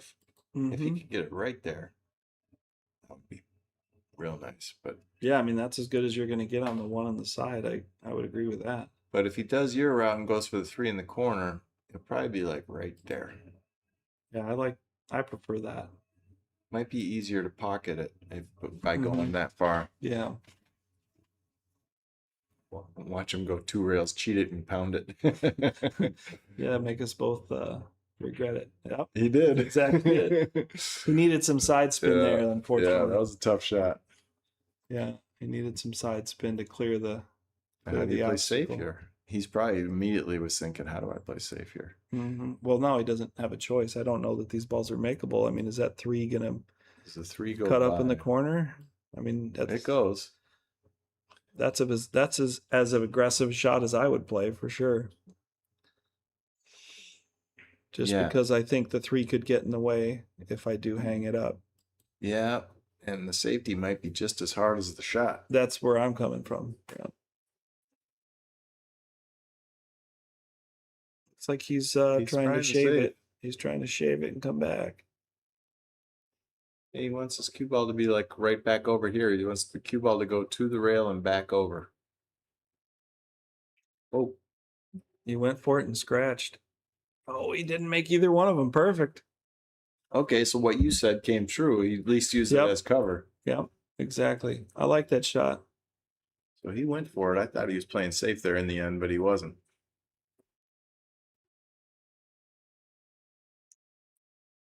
Yeah, and his cue ball was pretty lucky to not scratch number one and number two, leave his opponent in the jaws there. I mean, that's a pretty tough thing to walk into right there to have as your next shot. This game is so big too. Mm-hmm. It's definitely huge for Garrett to win 2-4 breaking. Or 5-1 halfway there and breaking. Better than halfway there. Looks like he's going to try and make Garrett's 3-ball here. Is that what he's doing? Yeah, play safe and put his cue ball over here, but behind the 11 maybe. Yeah. He didn't get over, so he left the 1. But Yeah. at least he freed up his hole so that if he comes back to the table, he's got a chance. Yeah, that 10-9 is a little iffy too. It's kind of You're not lying. laying a little funny there too. Right here is funny. Yeah. Garrett's just got to execute one time here. Yeah. Just one time this 1-ball in. Well, he's playing safe one more time is what he's doing. Oh, he was trying to lock up that 11. Smart. You know, that's not a bad idea. That's not a bad idea. And I have to admit, I did not foresee that shot. I just think so aggressively and play so aggressively sometimes that I did not see that shot. He did put the cue ball near the rail. I think just a hair more cut, he would have had the 1 and the 11 locked up too. It's a tough decision. I like his thinking, but I think I would have gone for it just because I'm down. Yeah. What's the shot here? Is he cutting this 11 and trying to leave him bad here? He's just trying to make it. He Oh, did. okay. Now I don't know if this goes, but he's got an easy save here. What do you think? How do I you like this. I like the save. I just rub the 10 ball. play a real slow roll shot? Yeah. The cue ball, the 10 ball goes up here, and the cue ball just drifts off this rail and sits. Yeah. That'll be safe enough. Real slow, as slow as you can hit it. And if there's those of you who think you can hit the 9 ball and go underneath the 10 and park it there, I'd like to see you try it. That looks like a way tougher way to do it. Yeah, that doesn't go. I like the 10 ball here because you've got the 9 for cover. Let's see what he's thinking. He might be thinking the same thing, or he might be trying to make it. Maybe it goes and we just don't see it right. I don't think it goes. Of course, he's going to shoot the edge of the 9 and make my shot Yeah, that probably. doesn't go. Yeah. Yeah, That's the right shot. real good shot there. He's got the 10 hanging now. He's looking pretty good here. Now he could get out his jump cue and jump this no problem. Yep. And it's tough to jump in the side because when you're cutting a ball thinner, you're actually hitting a smaller portion of the ball. If you're hitting it full, you've got like the full 2 1/4 inches. Mm-hmm. But if you're hitting the edge of it, since it's round, you're actually hitting less and less elevation of the ball. And as a jump shot, you tend to skip the cue ball and it kind of bounces a little bit. And that cue ball can bounce right over the edge of the ball you actually need to contact to make it. And you can hit it in a weird spot, or you could just literally skip over the edge of the cue ball over the 1 and not hit it at all. He pulled out the old pink BK Rush jump shot. Those are worth some money. Yeah, There's a lot of people looking for those pink BK rushes and air rushes. okay. He got a good hit out of it. The 1 actually might fall. It did. So this should give Dave an out though, because the 10 is hanging and it should be routine. But that 9, he's got to make sure he gets under this 9 without bumping it. Yeah, this isn't not a guarantee, and we're not doubting, Dave's skill. It's just playing position off a hanger is just really something that a lot of folks can take for granted and get in trouble with real easily. I play it firm enough to go off these 2 rails and come out to here. Yeah, I like it. Just a little low right draw shot. Yeah, I like hitting the ball full with the low right. I agree. I don't like going rail first because you can hit it thinner than you think and go right in and hit the 9. And your speed can get real weird otherwise. even if you don't hit the 9. Got the English on it. Let's see if he digs in. No, yeah, just Oh, punted just around. barely missed it. Nice Just shot. barely missed the 9 ball. Do you with see that. why? Yep. I mean, like going to the rail, he was almost stuck on the rail here, and then Yeah. that makes it funny to get on the 8. Now he should be out anyway, but we're analyzing it too Yes, much. yes. Overthinkers Anonymous. But yeah, if he touches that 9, that might not work out so good. So, good job by him to execute there, and I think he took that shot seriously. Oh, Oh wow, he came underneath there. Did he Yeah. not? He didn't have any spin, or he didn't stroke his cue to get the spin that he needed. Maybe. it's possible he was trying to cheat the pocket, and he just didn't catch it with enough Oh, angle. that Maybe he could- caught it too straight and put a little unintentional. Yeah, on it it. might have been unintentional English as well. Well, it just goes to show you it's never over till it's over. This is quite a skill shot he's got to play now. He left it hanging. Yeah, Garrett's got to think Christmas in July here. Oh, I wonder if Garrett. Oh no, I thought he was gonna take a break. I don't think Okay, he can take a break in the middle of the game. This'll be 4-2. Yeah.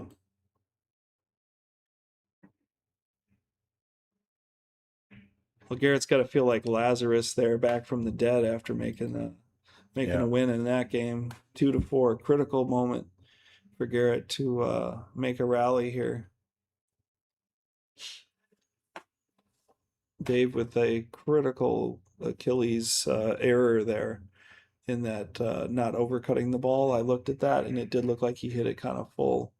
It's And was funny. trying to maybe thin it, and then he, with combination of that, he Yeah. might have got some inside right English on accident there and came up behind the 8.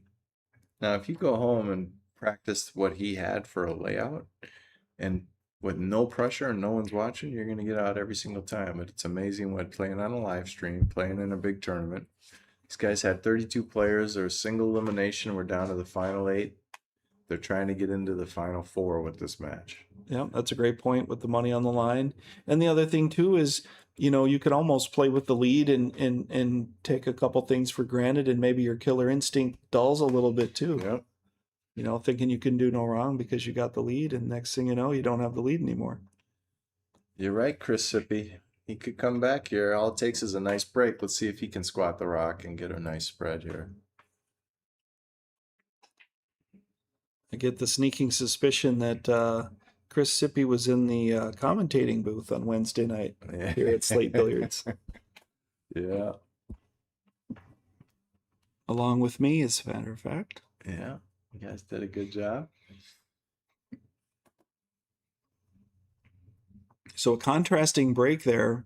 Looks like Garrett went kind of for the more just kind of the raw power front ball break there, juxtaposed with Dave's pop and stop controlled cue ball break.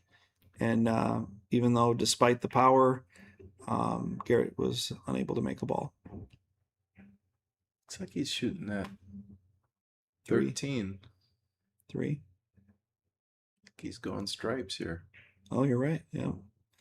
I was looking at the small camera view without the zoom, so I couldn't make it out. I'm like, is he shooting the 3?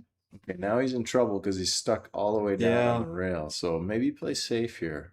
Yeah, he played a nice shot to make that stripe opener, but he just came all the way around. Maybe he was planning on hitting into a ball or something. If you did play safe, what would you do here? He stripes. That's a good question. I mean, he could shoot this 10 just to open these up to give a little space for these balls, or shoot the 12 because the 10 goes in the corner. Yeah, I So think I'd maybe just shoot shoot the the 12. Maybe You still got the 11 there with the 8, Down and here. the 15 is available to help that out. But I think I would just go for the 12. If you don't like make that. it, you don't make it. Did he call that? No, Certainly not. I mean, that's a combo carom. he solved that problem though. It was a productive shot. Yeah. Yeah, I'm not sure what his original intention was there. Maybe that was his original intention. Not to make the ball, but to just separate the 8. I wouldn't want to separate the 8 for my opponent personally, but Good break out there. That was good Mhm. design there by Garrett. Now he's got the 6. Could come over for the 1 or the 7. Yep. I like crossing the table here. He's got to make sure to beat the 7, though. He doesn't want to touch it. There you go. You know, Garrett doesn't have to get to 4-4 for this match to go hill, but it certainly would help. Mm-hmm. It certainly would help. Yeah, that would make math easier. Mm-hmm. I don't think he wants to play the 2 because I think he needs the 2 to get into the 5, maybe. So I think he has to play the 7 and then maybe go for the 4 after that. He's got to solve the 5 A eventually. little too hard. I think he hit that a little too hard. I think he can make the 2 or the 4. I'm not sure if he can get to the 4. I think he's got to shoot the 2. But you might be right. He's going to play the 4 next. Oh, he just took it for granted there, I think. A little quick. Yeah. He got down on that Just quick. rushed it. Yeah. You know, I think he needed to gear that a little bit with English and maybe just shooting it as with the power that he shot it with that English didn't really grab. That's possible too. I'm playing safe here. I see one right away. I'm going to take my cue ball off of this. Yeah, looks like he's eyeing the same. And it's for going to come similar over shot. here, and I could either get under this or under this ball. I'd love to get under this The ball. 11, yeah, I agree. I think he sees the same shot. Yeah. Oh, he grazed it too thin.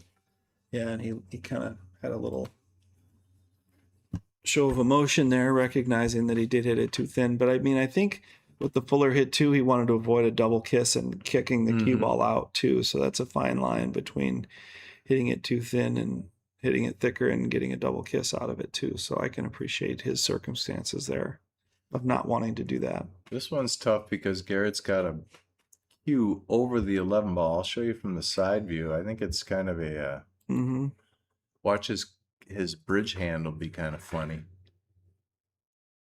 Jacked up. He's shooting the 1, and I like this shot because I think he can get the 5 next in the side if he breaks through the kitchen line there. Yeah, just straight follow. Just hit it a little soft to be able to do that. But maybe he's still got it. I don't think he quite got there. But I think he saw that option. He just needed to get more roll or a little more speed there. Yeah, there's not enough room there to get by. So. But that was a great option, and he was clearly playing that. It just didn't quite get enough roll, and he might have hit the first shot a little full, and that took away some of his momentum on the cue ball. I'm not sure. No, it's 5-3 on balls. Garrett doesn't have to panic. He could play a safe off the 4 here and just leave his cue ball right there. But he's going to try and make this 2 and get shape. Let's see how it works out. It's going to get random in a hurry. Wow. What a shot. He made a great shot That just was to a make thin that cut. ball. Yeah, and he didn't touch anything on the table. Does that Remarkable. go? Does this go by without touching the 9? I mean, I don't think he can make it, but it's close. Yeah. It's real tight. I mean, he spun that 6 in and got perfect shape on that, so why wouldn't he, right? Let's see if they knock on the window to ask for a watch of the hit. But I think it'll be obvious if the 9 with moves. the 9 position, I don't think, unless he draws into it and hits it twice. The 9 moves, it's a foul, unless he hits it after. But oh, he's playing safe. Yeah, Okay. not a bad idea. I mean, I don't think he could make the ball, so I Put could the be 5 wrong, in a but tough spot. apparently he didn't believe he could make the ball either, so Yeah. that makes us correct. So he just tried to hit it full and just park it on the 9, maybe treetop him. What do you do here? Shoot the 4 or the 10 ball? Is that the 10 ball? I think. Yeah. Yeah, 10-9. Yeah, you almost have to shoot the 10, I think, from there. I don't think he can get to the 11, can he? So I think he's kind of got to shoot the 10. Would love to go 15 last. Go Mhm. 10-9, 11-12, 15. Yeah. He's going the Watch 9 the ball hit. with English here. Watch the hit. That was a good hit. Yeah, he spun it in. Wow. He twisted it. I'm impressed with that. Now he's a little unfortunate. He wanted his He's cue on the ball to be wrong right side here. of the 10, yeah. So he's got to shoot the 11 now, unless he swings his cue ball 3 rails, which he probably will. He'll probably swing his Yeah. cue ball 1, 2, 3. He can stun it over 2 1 rail, but he's not going to bother with that. going for the 11, 12. Oh, he's got straight. There's enough angle, I think, for him to go off this rail and off this rail and out. He's really got to put a stroke on this ball. As long as he gets to right there, that would be a sweet spot for the 15. And then you'll save the 10 for last.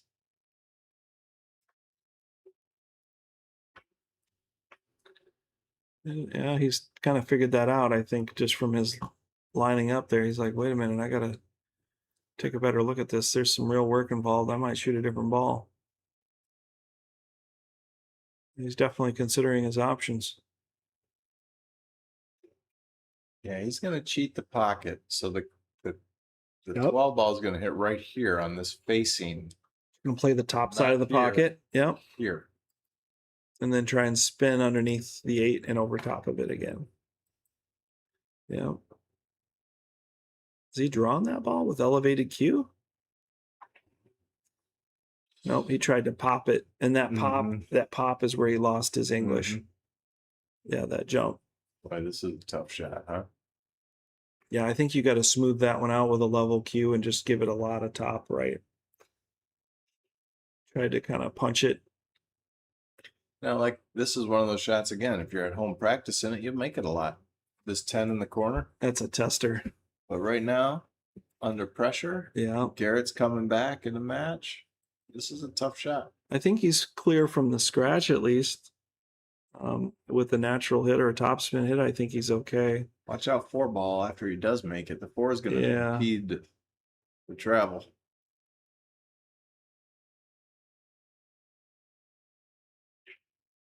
Oh, he drew out of it. Yeah.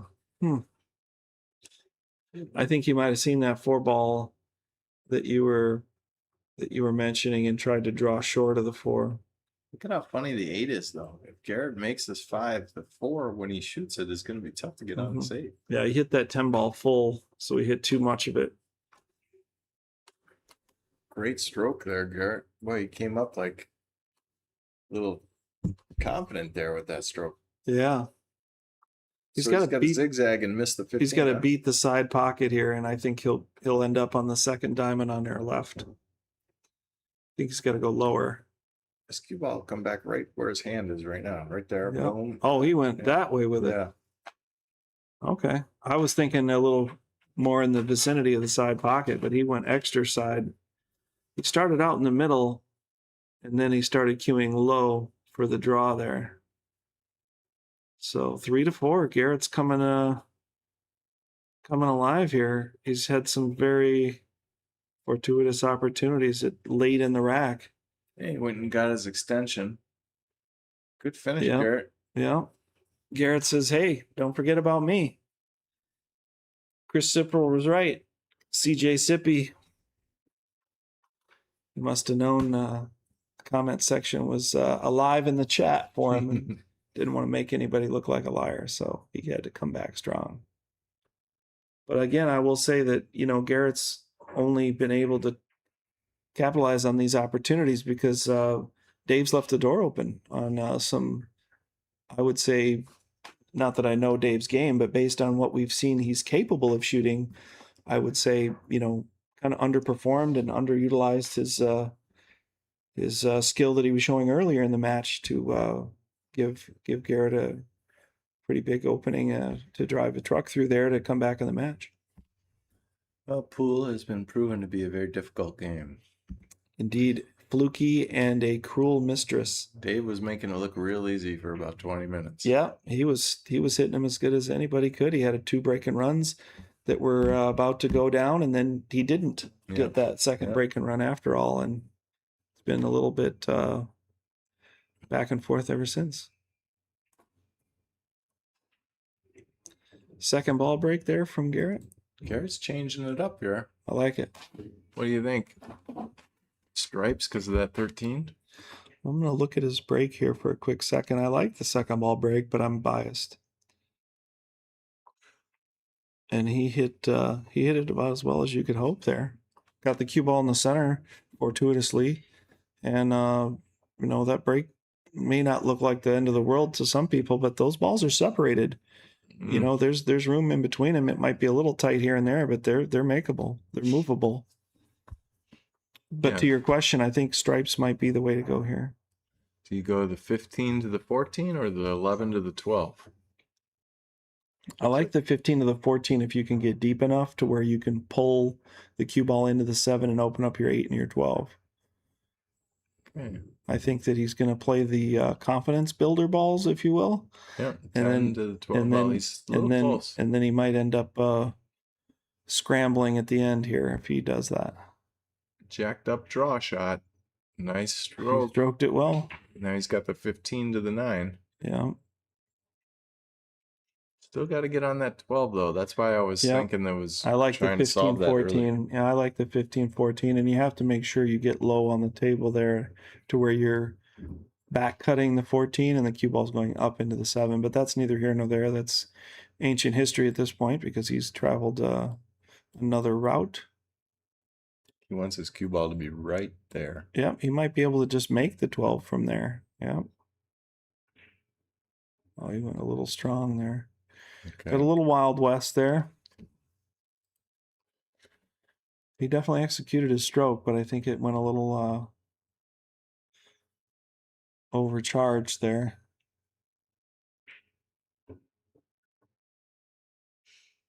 Once again, it looked like he got too much spin. He got away with it last time when he was playing that shot and it came back and kicked the 15 out in the previous rack, where I thought he was going to go shallower. And with that 9 ball too, it went a lot deeper with that English instead of going shallower there as well. I'm not sure that he has a viable shot here. I mean, do you just hit the edge of the 12 and try and leave him at the top of the table? Or leave him just On the rail? hit it square in the nose and leave him right on it. Yeah. Yeah. Because Yeah. the 5. Yeah, that's a better shot than I was just kind of broadly guessing, but that's a better shot than what I was I don't describing. think the 5 goes. I Yeah. think it barely fits Yeah. if you hit it perfect, maybe, or you got to rub the rail. Well, Dave's shown that he can thread the needle, if you remember. Oh, yeah. Previous shot. That's He true. played in the same pocket. And this is deceiving. It might go. Yeah, I think it does go, and I think he's going to end up shooting the 1 ball afterwards, unless he just draws it up for the 3, which would be the ideal shot if you can fade that. Let's see if it touches the 13 at all. Yeah, that was a tough shot. Yeah, it was. Look at the save he got out of it. Yeah, he got a nice roll there. He got the benefit of the doubt for sure.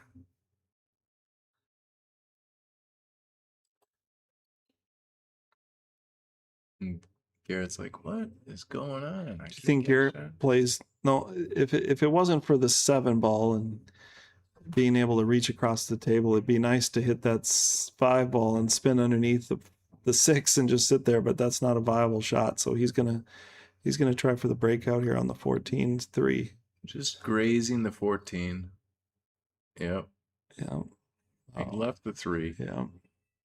Got away from him.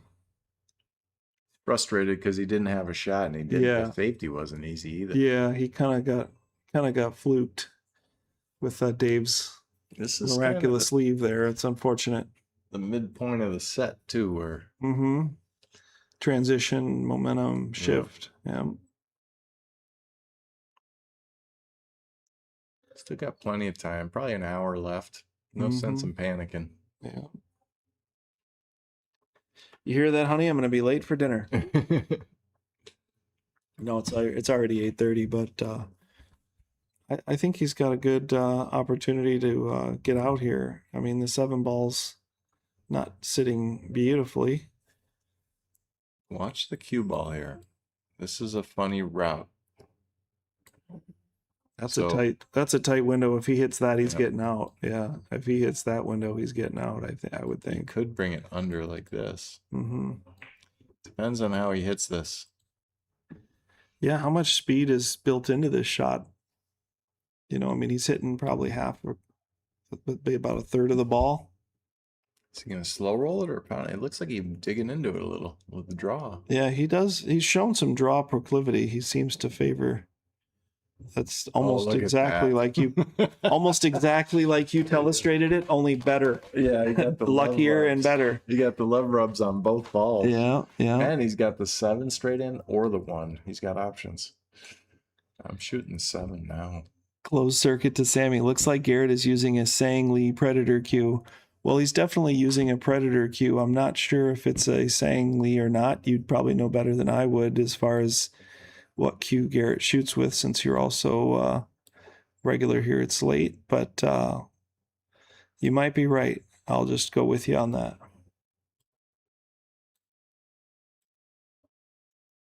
I'm playing the 7, 5, 1. The 1 is my last ball. Stop shot Yep. right here. Yep. Just a I stop like shot. it. I like it. I think he's trying to go forward. I agree. It looks like he is trying to go forward, but I wouldn't try to thread the needle. Don't play shape for the shape you already have. Yeah, he wanted that angle. Now he's got it. Now he's got to come under the 1. I mean, this isn't the end of the world because you can just stun this and go straight up the table, but he's got to jack up off the rail and kind of put some fire into it, which I don't mind personally, but it's not an ideal shot. Otherwise, you can just slow roll it. Yeah, he's just going to slow roll and play it all the way up. Slow roll it all the way up. Just leave the cue ball close to the rail. Just off of it. That's a Okay, great now shot. he's going to have an 8-ball shot that's where he's on the rail too. This ball he'll make no problem. I would think so. The 8 in the side is not going to be easy because he'll be stuck on the rail. For those watching at home or with a rewind button, or if this is for Garrett or Dave's benefit, if you really look at the possibility of playing a stop shot there that Mike illuminated and cut the 5 in and just drift straight up the table, that was far simpler and avoided a lot of negative variables that could have come into play, even though it does look like Dave is going to get out here. And even though Dave was successful in doing that, it just really opened up a lot of possibility to trap yourself there that didn't need to happen. What would you say to that, Mike? What I would say is that it's accumulating over time. All that hard work he just put himself through, he's still going to get out, but it accumulates, and eventually you miss an 8-ball or something like that later in the set because of all this hard work. Now it adds up. Yeah. So you're saying not only just the probability of percentages over time that those strategies don't pay out, but that there's a mental, physical, or emotional toll that kind of takes away from you as you go through a set as well. Yep. Yeah. That's a great point. These guys might take a break. Yeah. Might be the time for it. Let's see what the side view looks like. I think it might be time for a commercial from the boot camp. Agreed. Let's see what we got here.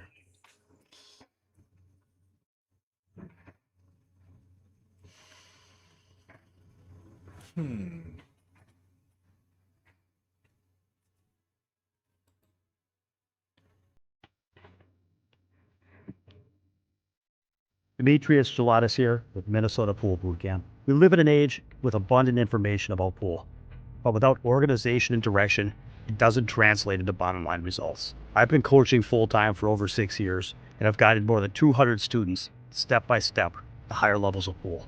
Now I've partnered with Slate Billiard Club to provide online group coaching and make our training available to players everywhere. No travel necessary. Join us online for just $19.95 a month. They'll get access to my Minnesota Pool Boot Camp playbook, covering cue ball, pattern play, mental game, and the common leaks that people have in applying this to get their game to the next level. The best part is I'll be there working with you every step of the way to give you the direction you need to see results right away.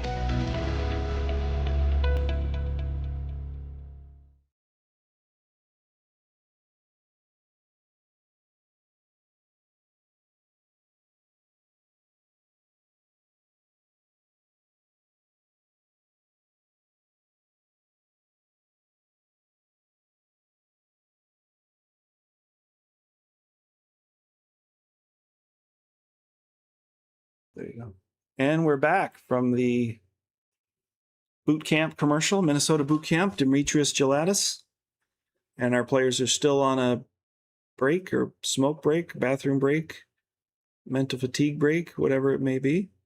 4-3, is that correct? Did we mark the winning game from Dave? I don't know that we did. Dave won that game. I believe that's 5. Yep. I'm going to use the restroom and I'll confirm the score on the way out. Yep, I believe that's right.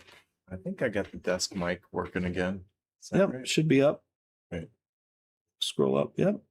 Where do you see it? Yep. We're good. I'll be right back. Sure. Well, I don't juggle, but we'll figure out something anyway.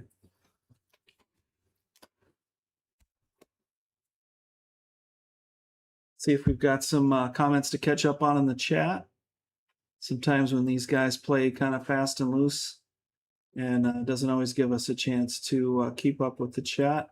That's usually the first thing that can be neglected, if you will.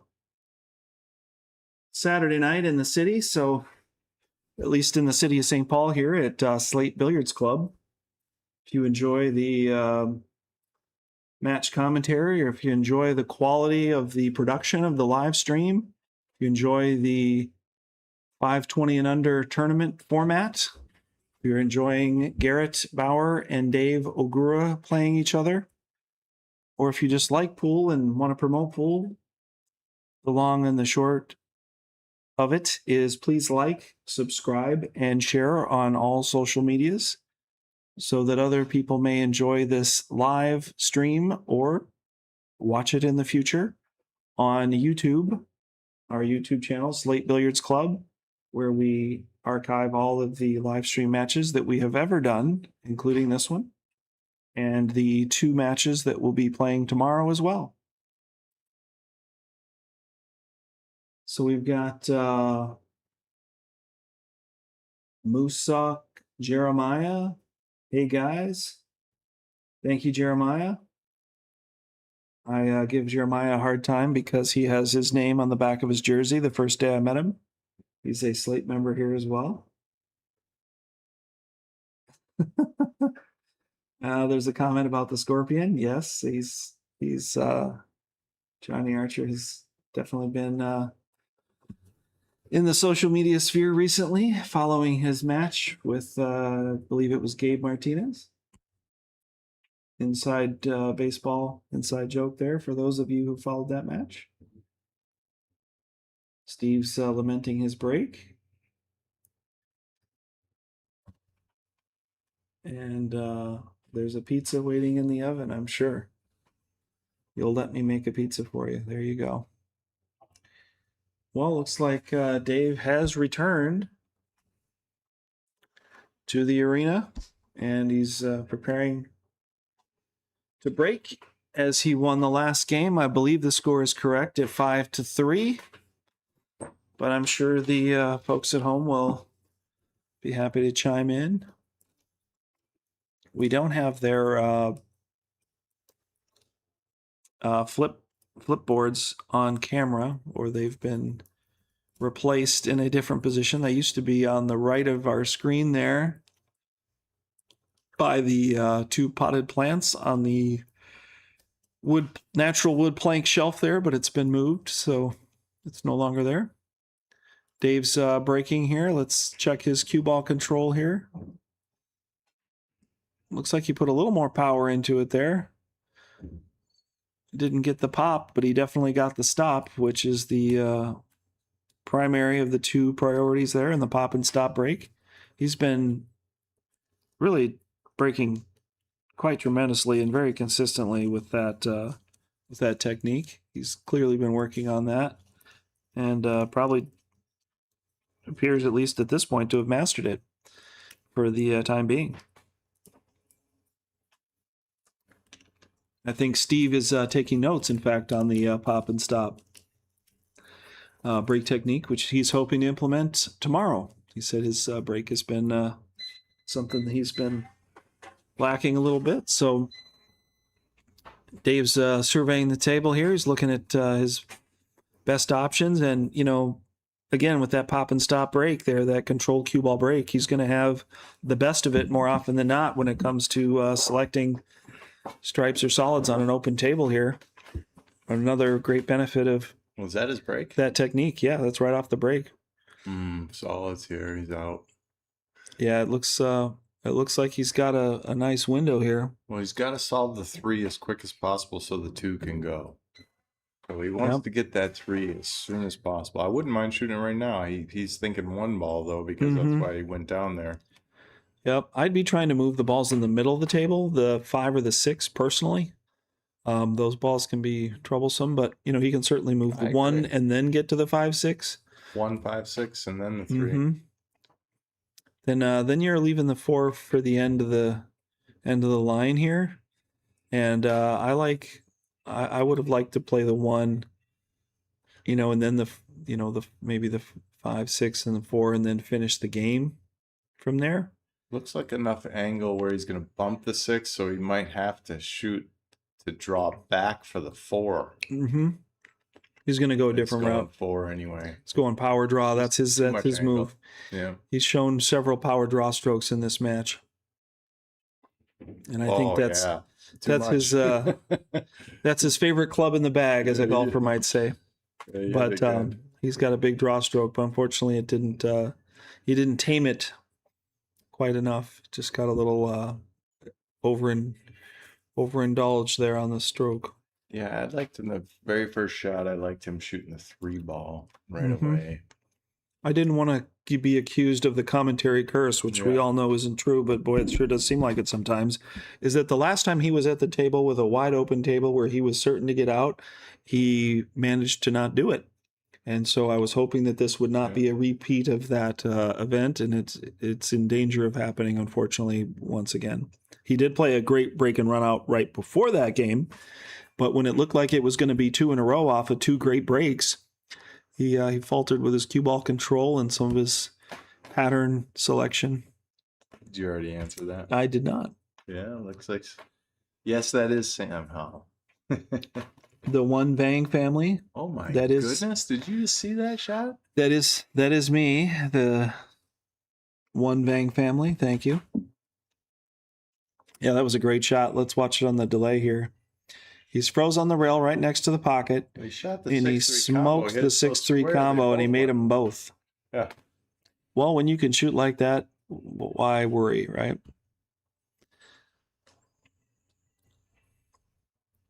I think Dave uses a pretty strong draw stroke and pretty great shot making to overcome adversity and shoot his way through and shoot his way out of problems.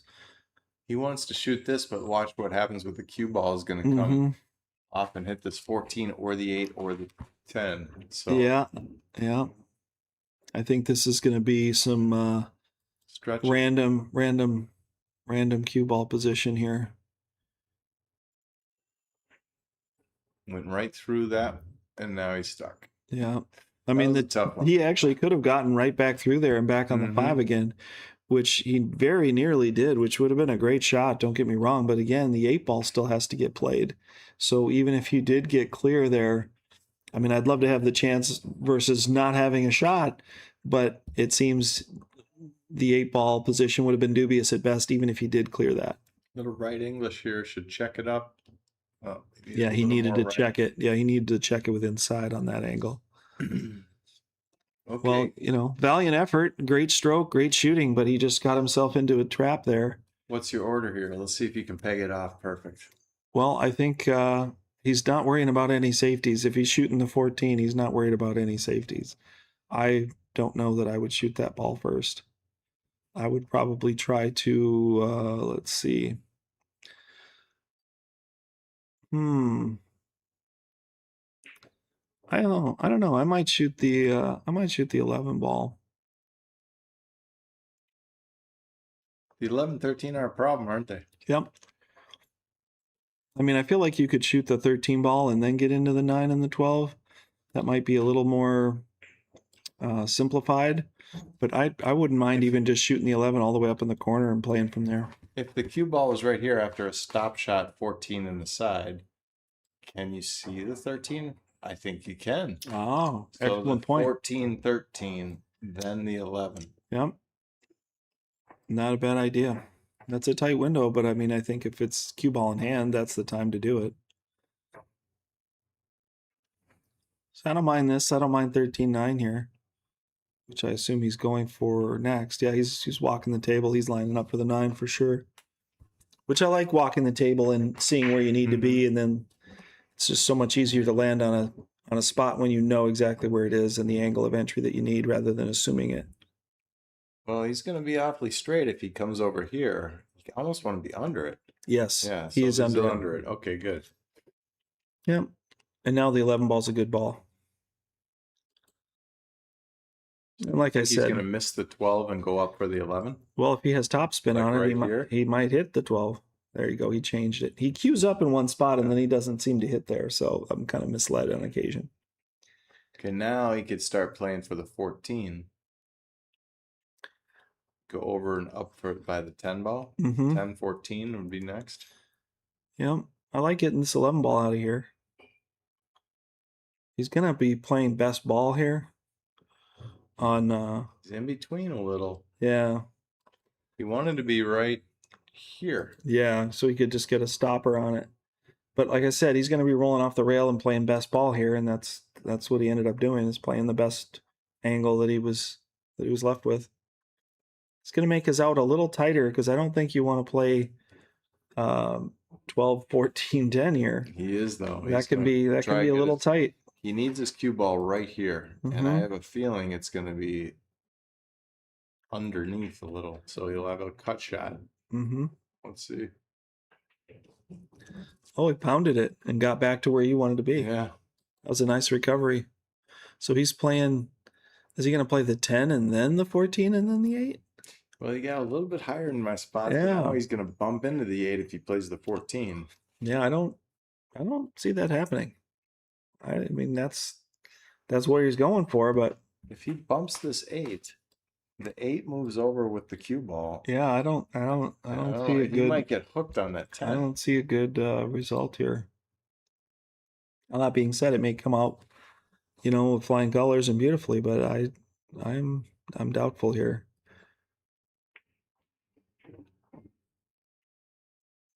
He just took a big, kind of a big desperation swing there. I think he wasn't ready to pull the trigger. Yeah. I don't think he'd made his mind up or cleared that it was going to work, and then he just ended up kind of adrenaline jamming it there.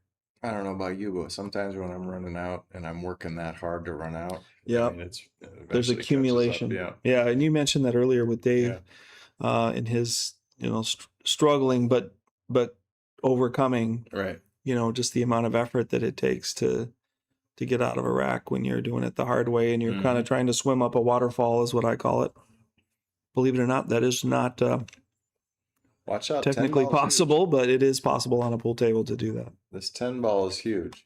He's wondering, how do I avoid this? Yeah. Do you come onto this side of it? Yeah. Or this side of it? I think he's going top, and he's just going to try and drive through it on the top rail and come back down. Yeah, that would have been a great way to do it. I think he had the right technique figured out. It just wasn't the execution of that technique, unfortunately, there. Let's see what might have happened. Did his hand get tight, maybe, or did he just jam it? I think he just wasn't in line there, maybe. Sometimes when you get down on it with your feet aren't right, so you miss it. And he put a good stroke on that, from what I saw. Yeah, I think it was alignment. He just might not have quite been in an alignment there. The shot, I'm sure he'd love to have back because he was ready to win there. He did need a good, strong stroke, though, to accommodate the cue ball position to the 8, and that's understandable that he put a pretty heavy swing on that one to accomplish that. Well, this is where what Garrett was just doing in the chair is very important, because he finally has another crack at the table, but it's not an easy shot. So if he was telling himself good things and positive things, this shot is a lot easier. Nice shot. Boy, What a stroke. He stroked that nice. Yeah, that was a confident, strong stroke there, and he needed it to come across and catch this 14.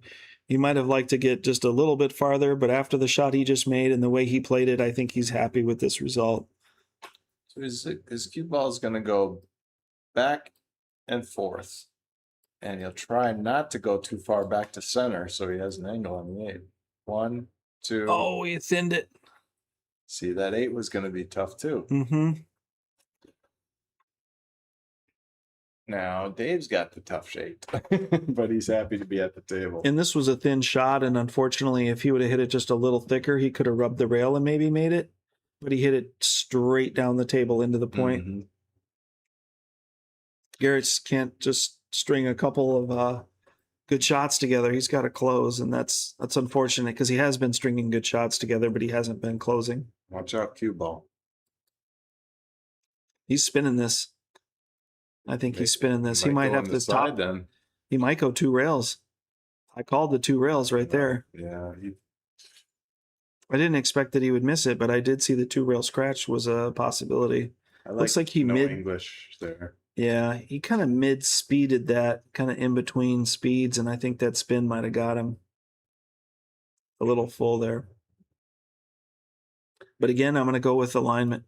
I think he was actually out of alignment on his last 2 shots in a row, on the 5 and on the 8. Garrett can't believe his good fortune Puts it at and 5. stays alive, 4-5. Yeah. I feel like Dave came out of the gate just gangbusters and really established himself and set the tone. And Well, it was 4-1. yeah, right? absolutely. I believe it was. And So he's won 1 game. you know, off the and last 4. just that crack that he left open in the door on that back-to-back run out that didn't quite turn into the 2 in a row. And, you know, a little edge here and a little edge there that has left the door open enough for Garrett to kick it in. We're at the halfway point. Yeah. You know, and all due respect to Garrett, but he's got to feel like just an amazing amount of gratitude that he's even 4-5 in this match, because it could, quite frankly, without very much imagination at all, be very one-sided up to this point, because if not for the errors and the late in the game on the last ball or 2 errors that Dave has made, was the only reason why Garrett's even in this match at all. Yeah. I mean, it could very easily be 8-1 or 7-2 or something along those lines. Look at the cue ball. He's barely hung up. Yeah.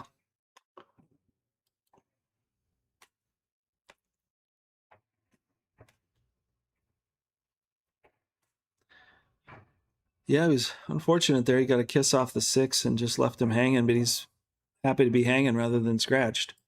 At least he's still at the table. He's going to attempt, looks like a back cut on the 6. I think he's playing safe.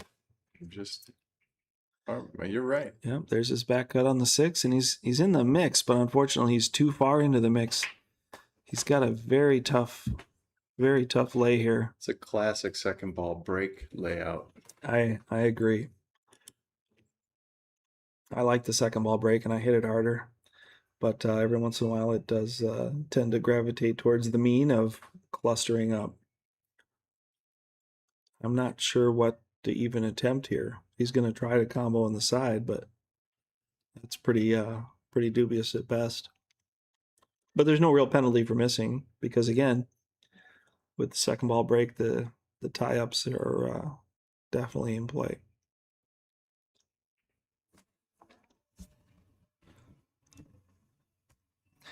Yes, David Vang. I suspected the Vang family might be you, although it is a very common name, of course, in that culture. But good to hear from you, David. I'm glad you're watching the stream. Hope you enjoy the matches. If you want to look at the archives, the Slate Billiards Club channel on YouTube, or there will be live stream matches tomorrow at 11 and at 3 as well, if you're free to watch or available to watch those as they happen, or you can watch them on a delay at a later time. And yes, we did see Lauren, who David Vang also knows from back in the old school days.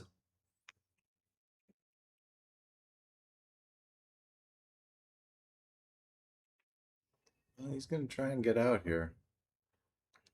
12 on the side by the 2. Yeah, I think he might want to move the 2 even. I don't know how he's going to land on it. Maybe he's going to try and get on the 11 ball. I think he might be looking at the gap for the 9-10 combo, but he might be shooting the 10 right now, so he doesn't have to play the combo. I don't think if he plays the 10, he's going to get back on a shot unless he's just lucky. I think I would take this now. He might be drawn back here to play the 10, the 11 after the 12 here, it looks like. Same side. Yeah. Well, he could play a little bust out here. 11 off the 2 into the side. Yeah. He's looking at the 10, it looks like. I think I'd be playing the 11. No, okay, he's just looking at his line. Yeah, I think I'd definitely be playing that. Fit here. The cue ball. Like this now. What happens to these balls? Maybe nothing good. I think you just got to splat these and hope the 8 doesn't go. Because I definitely see the 8 being a problem if he hits it strong. No, he hit it soft. He hit it way too thick anyway. No rail. You sure? That 13 didn't hit a rail. Well, let's see. I wasn't watching, to be honest. Yeah. Garrett's asking no rail. Oh, he picked it up, man. Yeah, you can watch on the replay. There was no rail. Definitely not. Definitely not a rail. I didn't even suspect that because I wasn't anticipating such a soft shot. And maybe Dave wasn't intending to hit such a soft shot to begin with. Well, they got it right, so that's good. I'm glad Garrett was paying attention because that 13 looked like it almost did hit a rail. Yeah. Just caught the gutter right before. Yeah, it really did. It really did just seize up just shy of the rail there. So they did make the right call. This is going to take 10 more minutes to get them unlocked here. Mm-hmm. Long set. We started at 7. It's already almost 9. We're half done. So he's got the 2 ball, and he's going to knock into the 11, and the 11 might free some other things up. It didn't. He's got the 7 ball, and he could run into the 1-5 to try and spit them up, but the 3 is a problem. I think Garrett's going to get caught making too many balls here. Mm-hmm. But, you know, he made a great breakout. I'll give him that. Is the 3 wired? I don't think so. I will have to look at the overhead view. No, it is wired against, if anything. It's going to run off the 1, though, here. Now they'll have the same amount of balls, so. Do you think he's got a chance at this bank here? I don't think he's in a good angle to play that. Well, he could make the 4 ball, but then what? I'm saying the bank now. Oh, the the 3? Yeah, the 4. He's got bank shots everywhere. Yeah, this is going to get random here. He's going to shoot the 4 and cut it in and break them up. Oh, no, he kissed off and scratched. I would not have seen that coming.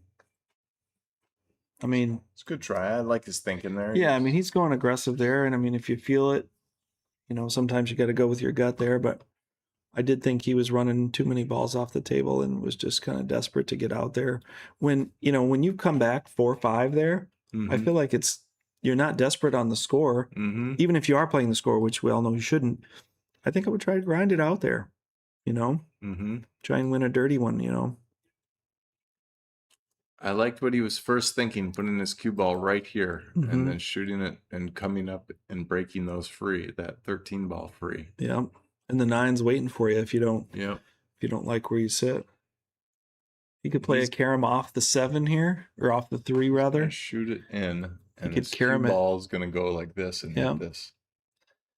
Yeah, I like that better than the carom. I feel like the 3 ball is a little too far away from the pocket to play a very good carom here.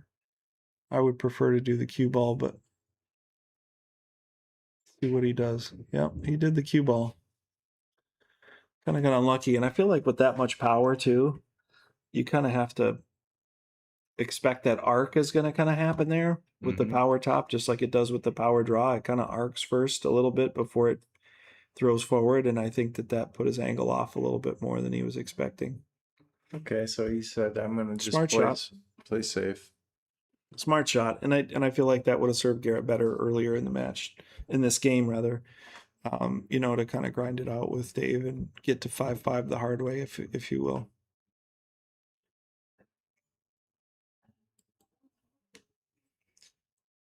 I think the 13 doesn't go by the 10, so if you just kind of trickle the 3 off the rail here and send the cue ball down table, that at least puts one of your balls in a favorable position, and I don't think you give up anything. You're saying real soft, hit it right there without scratching.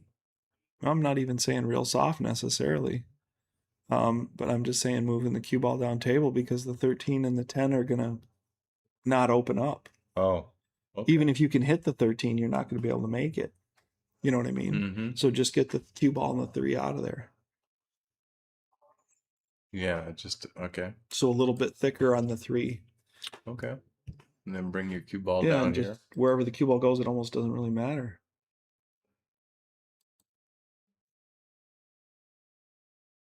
I mean, it's not refined, but I think it's functional as a strategy. I think he's going to try to leave the 5 in front of the 10 and put the cue ball in the 13. What's the hit here?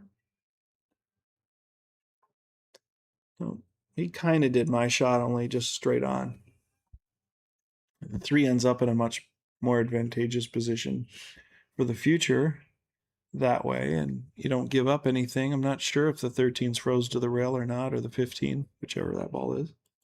What would you do here?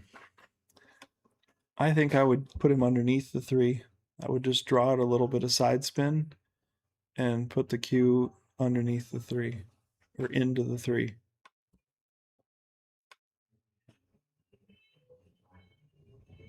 The other thing you could do is you could hit, if you can hit the outside edge of the 13 and not hit the 3 and just go up table, bank your ball out of there and then don't leave him the shot in the side. Yeah, that And 13's then in he's a got a bad combo. spot. It'd Then be he's nice got a to combo. solve. I like your thinking there. I think you gonna just kick give up the this. 3. I think you just give up the 3 here, and that's not ideal.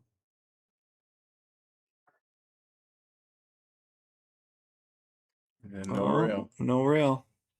See what he was trying to do there, but I mean, he leaves the 5. Did the cue ball hit a rail? I don't. Watch the cue ball on the replay here. Oh, It might have maybe come the cue back. ball came back underneath. Yeah, I was. No, No rail. Oh no. Garrett didn't see it that time. He saw it last time, and and Dave might not have seen it either. In fairness, but I mean, he leaves the 5 and he leaves the 3 with that shot. Oh, we got bad luck there. Yeah, I might have drawn that. I mean, looking at where the angle is, I might have drawn that ball and tried to just bounce it off the rail a little bit. Because like the worst thing that could happen is you go into the. Yeah. I wouldn't want to go into that stripe at all, even gambling. I'm gonna watch the overhead. Watch the hit here. It's tough to get a good hit here. Oh boy. Oh man, did he hit that good? He got a little unlucky in the fact that the 13 still goes, but he hit that. He kicked that ball perfect. Look at he can't even get shape. He can't get shape on it. That's I'd true. play a stop shot and not even make it, and just leave him on top of that 3.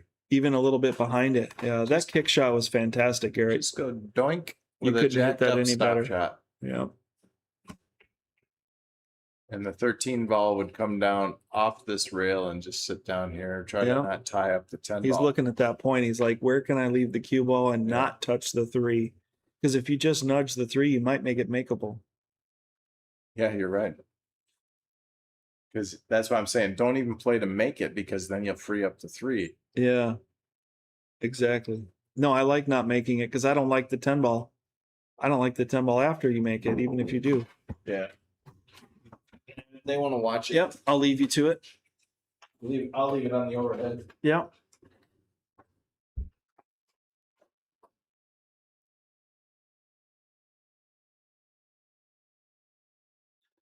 So Mike has stepped off and stepped away into the arena here to adjudicate this shot.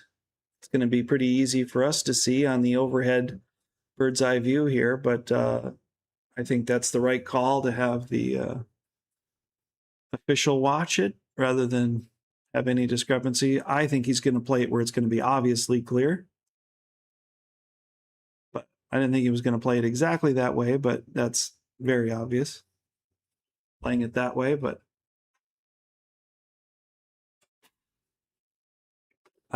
He wasn't even trying to make it. Yeah, He told me right before, he said, I'm just trying to play safe. Don't worry about it.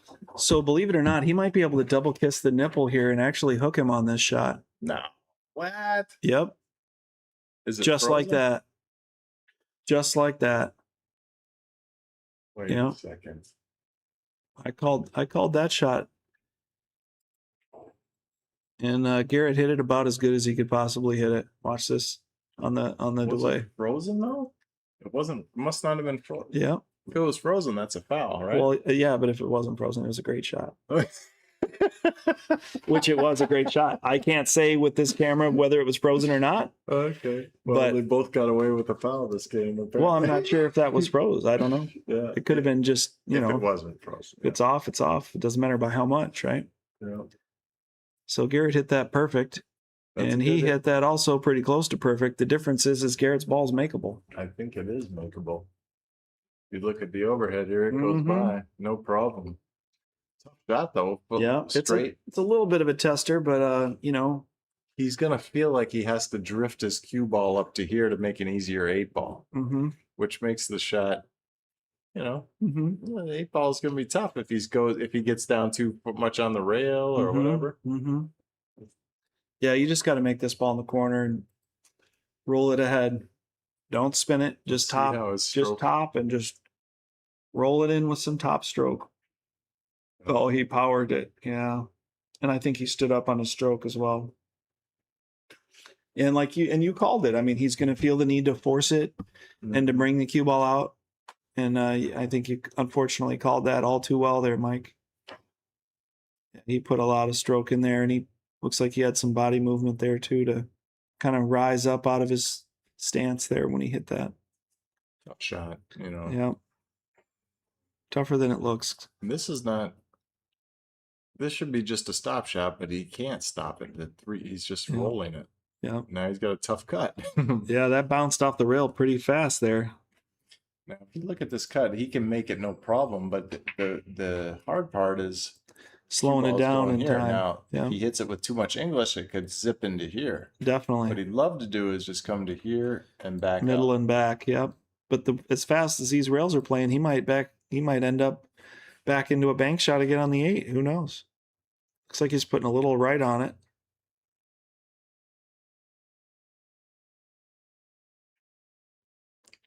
Yeah, it's a little firm to play safe. I think he just got lucky. Yeah, again, he did. He 'cause did now get he lucky. can't even bank this. Yep. Garrett's Garrett probably rolling can't. his eyes. Garrett's like, can I catch a roll?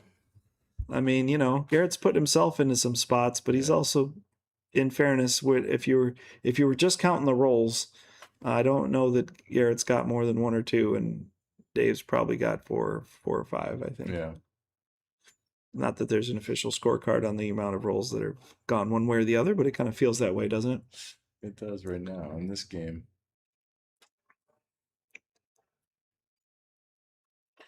Yeah, he's got to bank it in the side or bank it in the corner and leave him protected. I mean, that's pretty hard to call this bank through the other ball. I tell you what I'm doing. I'm banking the ball, Mm-hmm.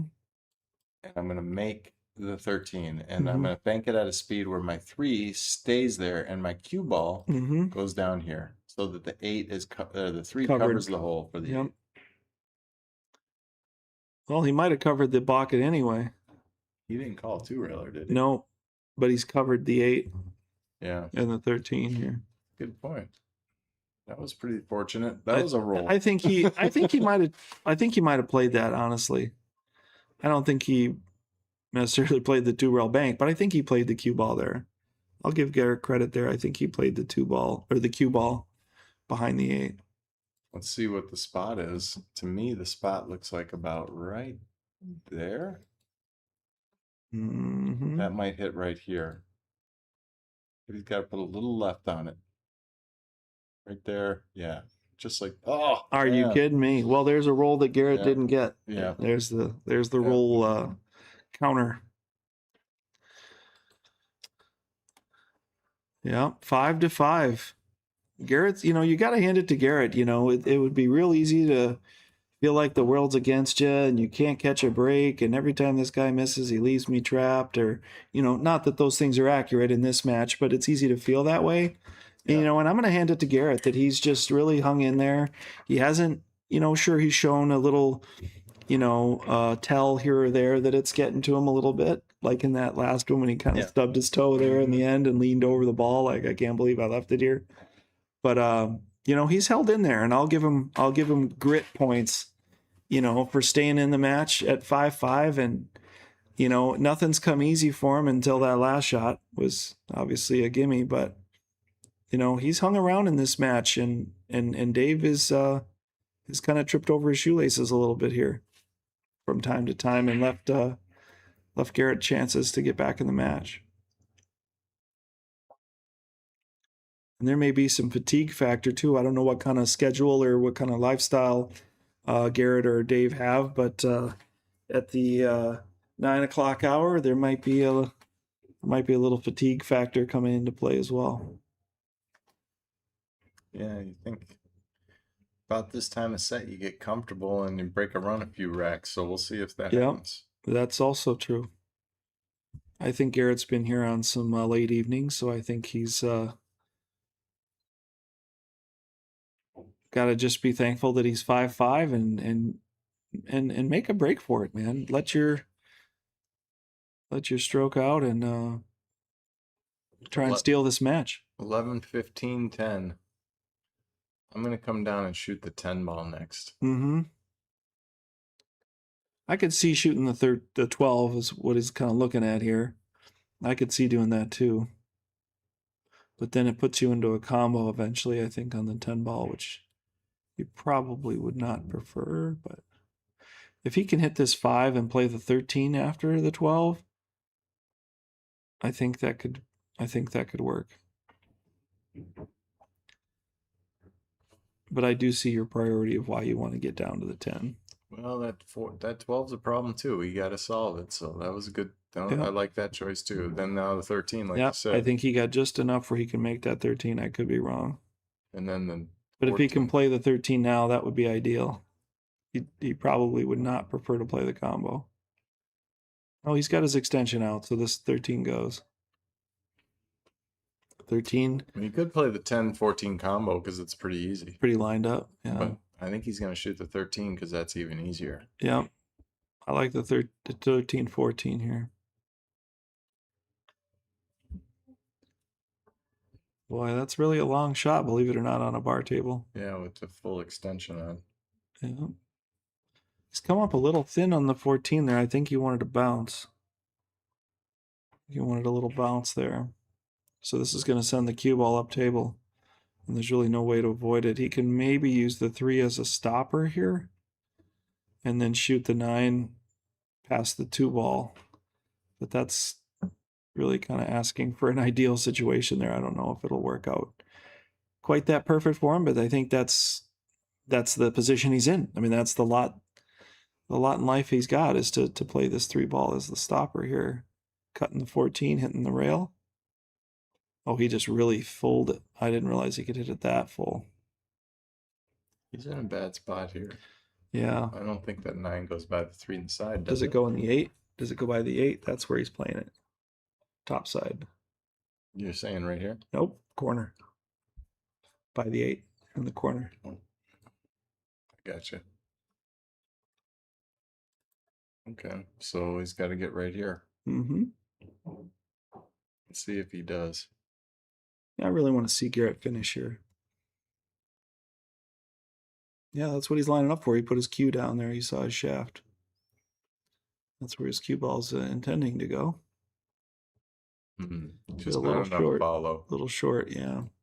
I don't know if he didn't finish his stroke there, or if he was a little tentative maybe, or didn't realize that he was hitting quite as full on this 10 as he was, and he needed the spin to do all the work rather than the speed itself. It goes though, so he's gonna try to shoot it. I think back cut this ball. Yeah, I wouldn't. You could see from this angle, it's a lot harder looking than. Yeah, I wouldn't bet on this shot particularly, but I'd rather have it than not shooting. I'll tell you that. It looks like he's going a little full here, so hopefully he realigns. Just a little undercut. Yeah. Okay, now Dave's got the 1 ball to start him off, but that's not. Yeah, and I saw that. His cue. And I saw that from his lineup that he was too full there, and I mentioned it that I hope he realigns on it. But again, I think the alignment on the shot was maybe not truly there. Could have been a slow roll with top though. That can also drag a ball fuller than it looks. So that's a possibility as well. Well, Dave's feeling lucky to be in this game here. Garrett had a great chance to run out. So you got to like Dave chances from here. Dave's got a open table to shoot at. Ended up in no man's land there, kind of. That is not really sure where he was planning on going there, position wise. I mean, he can do 100 different things from here and still be okay, but. I'm playing safe right here. Mm-hmm. Yeah, he's looking at this too. He's staring down this 3-ball. I think he's shooting the 3 in the corner, but I think that is a shot that you can sell out on. Cue ball. The 2-ball will go right here. The cue ball would just stop right Yep. there. Don't I even agree. let him shoot. I think he might be feeling the pressure of being up to a 5-5 game here after he was up, and so he's playing an aggressive play here. He's out if he makes it. Yeah, and like I said, there's just too much sellout potential there, in my opinion. And I think you agreed that you would rather play safe off the 2 as well. Yeah, when you have more balls on the table, you can't panic. Mm-hmm. You can't force Yeah. it. You just got to let it happen. You're a huge favorite. Yeah, and he's been playing, I mean, ball for ball, shot for shot, inning for inning. You know, he's been out shooting Garrett. He's been more consistent than Garrett. But then, you know, here Garrett is at 5-5, you know. So he's just scraping and scratching to stay in the match. Next thing you know, he's ahead 6-5. I mean, we Mhm. alluded to that earlier, at least I know I did, that, you know. See if he cuts this enough.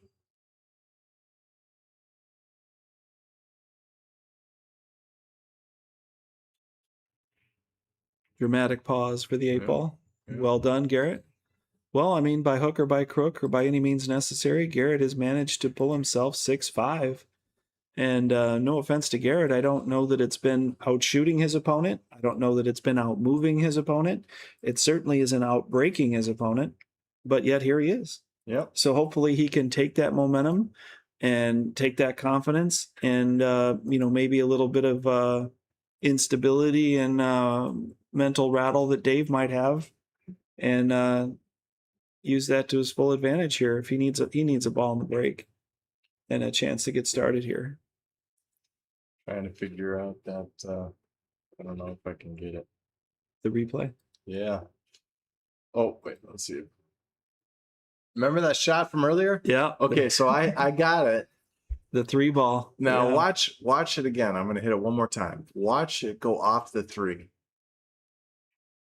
See? Did it touch the 3? Well, watch it. Good. One more time. Goes off the 4, the 1, and the 3. It did. It did go off the 3. Yeah, that was an old one for you guys that weren't watching earlier in the match, but that was, I mean, it was a great shot. Don't get me wrong, but yeah, he could have made it without the 3, but I think the 3 helped it a little bit too. Now the second ball break, he's hitting the 3-ball and going to the side rail. Yeah, great break. Executed it well. Had a good speed. Kept the cue ball from scratching. Made a ball, but again, he's guaranteed to shoot solids. He has no. Well, no, I guess he does have the 14. These are all kind of Technically. clustered, so maybe the stripes are the best. And I agree, but at the same time, he's also right there. He could shoot the 6 right now, Mm-hmm. or he could shoot the 5 right now, and then Yeah. they're not a cluster anymore. Yeah. So you could really, And the 3 is better. even though they're kind of bunched up, I think you could address them early and address them right now, and then they're not a cluster. Yeah, 6. So the 5 is going to be his biggest problem. If he shoots the 6 and the 2 off, or gets. I wonder if he bumps his can't 2. shoot the 5 right now, or if there's an angle there. Well, let's see if the 5 goes in the side. Oh, okay. There's No. more angle there than we saw. Yeah, he's got to shoot the 6 here if he's trying to, if he's trying to manage these balls. And for those of you that saw him nudge the 12, I'm sure that there was a conversation with the opponent there that he can move that ball back. That is not a foul if you disturb a non. Okay, table's open. Now the solids look really good because Yeah. that 5 is the only real problem. Yeah, BCA rules, if you disturb one ball, your opponent can leave it where it is or move it back. So those of you who may have saw that and were questioning that, just caught it full. I mean, he was tree-topped. He was a little awkward there. Just maybe got a little tight there and punched it. Or again, perhaps not lined up. But solids are looking much better now. I think I would leave that 6 where it is. I would too. I'm shooting the 1 if I'm Yep. shooting solids. I'd shoot the 2 or the 1, and if the 2 bumps into the 7, I'd hit it hard so that the 7 gets out of the way. These hangers are not easy to play shape off of, and his big draw stroke once again almost got him in trouble. Does the 2 go by? It looks like it does. Maybe. No, maybe not. Kinda, maybe. I don't Yeah, know. that's tight. That's hard to say. I actually took that for granted that that ball went earlier, and he's looking at it pretty closely right now, so he wants to know. Yeah, I'm shooting it if it goes. Because then the 7 bumps the Yeah, bottom rail for shape. and I was saying that earlier that I would hit it a little strong and bump the 7 out. But from where he is there, he could hit the inside of the 7 and still end up shooting the 2 and then shoot the 7 right after. I think it goes. I think he's going to be on Yeah, the 7 here. he wouldn't shoot this if it didn't go, but he didn't. He didn't manage at that time. He hit it firm, too. Yeah. Garrett's got some folks in the chat cheering him on. Looks like Mick Lulick, another Slate member. Mick, I hope you're doing well in the golf season. Yeah, he's out on the course for sure for at least the next month or two. I've got a big member guest golf tourney my brother invited me to play in. And Oh, cool. August 6, 7, 8, right around there. That Thursday, Friday. Out in Saturday. Arizona? No, Or here? Yeah. Oh, okay. Good times. So I've been trying to get my golf game up in the mornings. There you go. Well, I'm sure Mick could do you some service there. He's a pretty sharp golfer, from what I understand.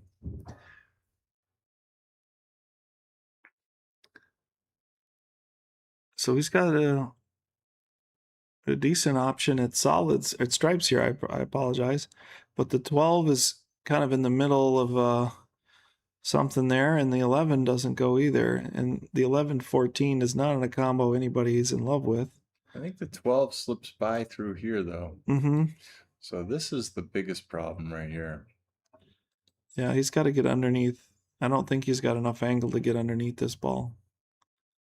And when I say underneath, if his cue ball was about 1 rotation further up table towards the rail, he could just clip the 10 in and, hit the rail and knock the 11 out, or knock into the 11 and then shoot the 13 ball. But there's not enough angle there. he doesn't have enough. Yeah, he doesn't have enough to get there. So he might have to accept a different shot or play the combo 11-14 after the 10. He's electing to go for the 12 and then the 13. Or maybe the 12 and then the 14. We'll see. Oh, he clipped it. It did have room, though. I think he just might have got hypnotized a little bit there. That ball definitely had room. I think he just stared it right into the 14, like...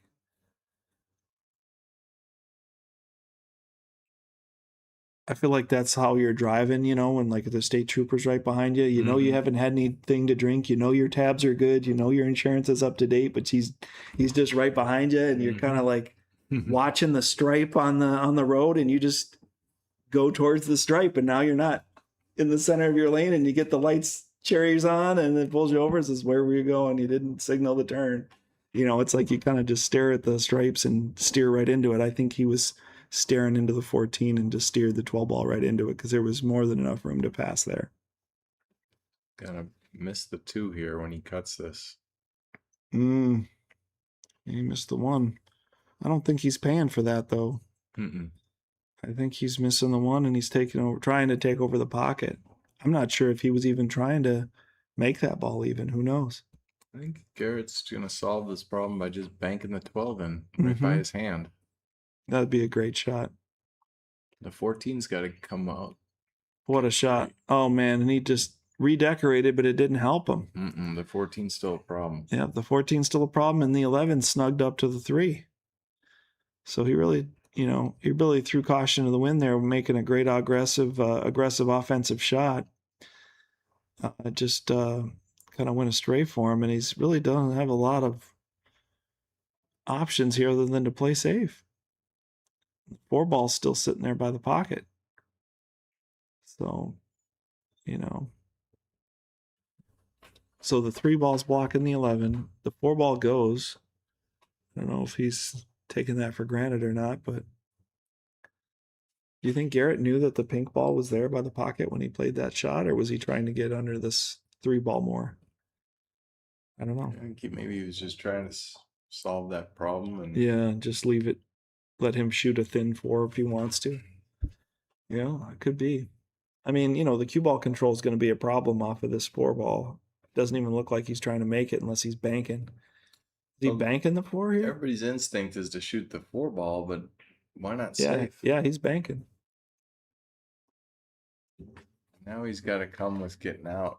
Yeah, that 5 and that 7 are not. 3-ball is nice right now. Yeah, the 5 and that 7 are not ideal. And No. that's kind of why maybe you're suggesting not to even bother to bank the 4. There's not enough reward for it. Well, if he can get out, then that was the right shot. But I Right. don't know if he can get out here because that 5-7 isn't ready. Unless he shoots the 1 and gets on it. I like shooting, like, go down the 2, try and get on it right now. Run into the 14. I like it. Yeah, I think he's got to cut the 2 thin and come across the table right here. and then shoot the best ball. And then hopefully his cue ball's right here for a 5 in the side. Yeah, Mick's a golfer. He knows, isn't that a scramble where you just play the best ball? Whoever has the best drive, Yeah. you just play it from there. Yeah. I think this is a similar case of just send the cue ball towards the 14 and wherever you line up, play the 7 if the 7's a better angle and a better shot, or play the 5 if the 5 ball's got a better angle or a better shot. Because you just kind of take what you get. Looks like Sid retracted a message on the chat. Don't worry, Sid. I know who you are. I don't know what you said, but it's all right. Might be a spell check. Who knows? I don't know if he can make either of those. Yeah, I think he's able to go off the rail off the 1 here with the 7, I think. I mean, that's his only shot. So, I mean, that has to work because that's the only thing he has to work with. Yeah, just like that.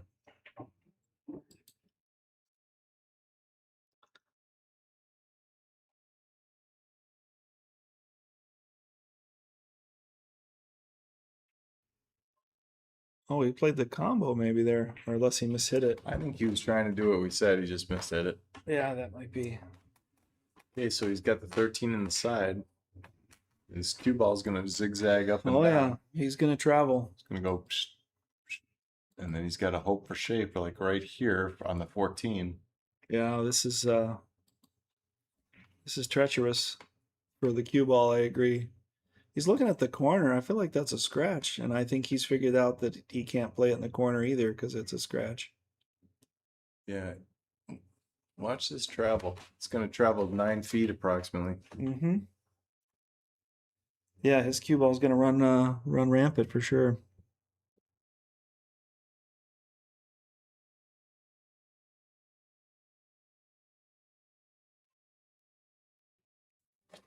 Oh, Sid says that they might have changed the rule for BCA. It's just not applied to leagues yet, but it's in tournaments.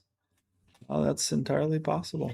Well, I can say we played all ball fouls with a few exceptions, meaning if your shirt touches it and you don't really feel it, we're not going to call that. But yeah, we played all ball fouls in the 9-ball tournaments on Thursdays, and I had to call myself twice so far in this. I think I played in 5 tournaments. I had to call myself twice. The finger touched the ball or something like that. Yeah. What do you do? Yeah.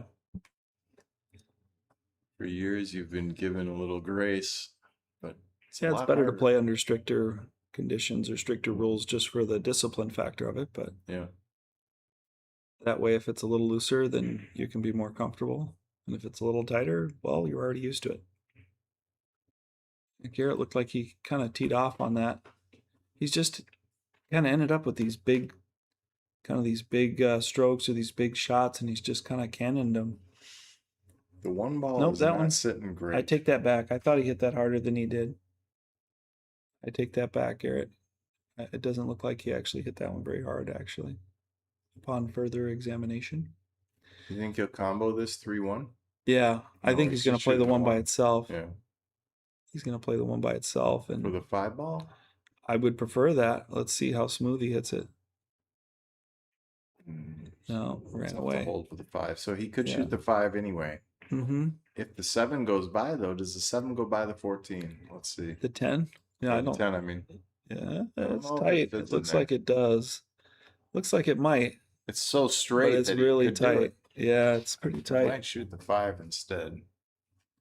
Yeah, because you'd almost have to draw back for the 5 at this point. He's shooting it, so it must go. Yeah, It's he's got to very draw straight. back for the 5, and if he gets his draw stroke's been kind of wild, so he might draw too far back and end up behind the 11. Yeah, It went. well, he got behind the 11 all right. Oh boy, did that That work turned out great. Okay, I think he's got just a subtle angle on this where he can draw past the 10 with his cue ball to get right here. Yeah, he had an all or nothing stroke on that. I'm gonna say that he was actually drawing that ball 2 rails underneath, all the way underneath the 11, which was the smarter shot and the better option to target. So kudos to Dave on that. That was a good cue ball path to take. That way the 11's not as much of a factor. Very nice. Yeah, he came out great there A after little that. bit steep, so when he comes off the rail here, he's got to be careful not to come all the way over here. Mm-hmm. He wants to stop his cue ball like right here. Firing that 7 ball in off of the stripe, that everything came out great after that.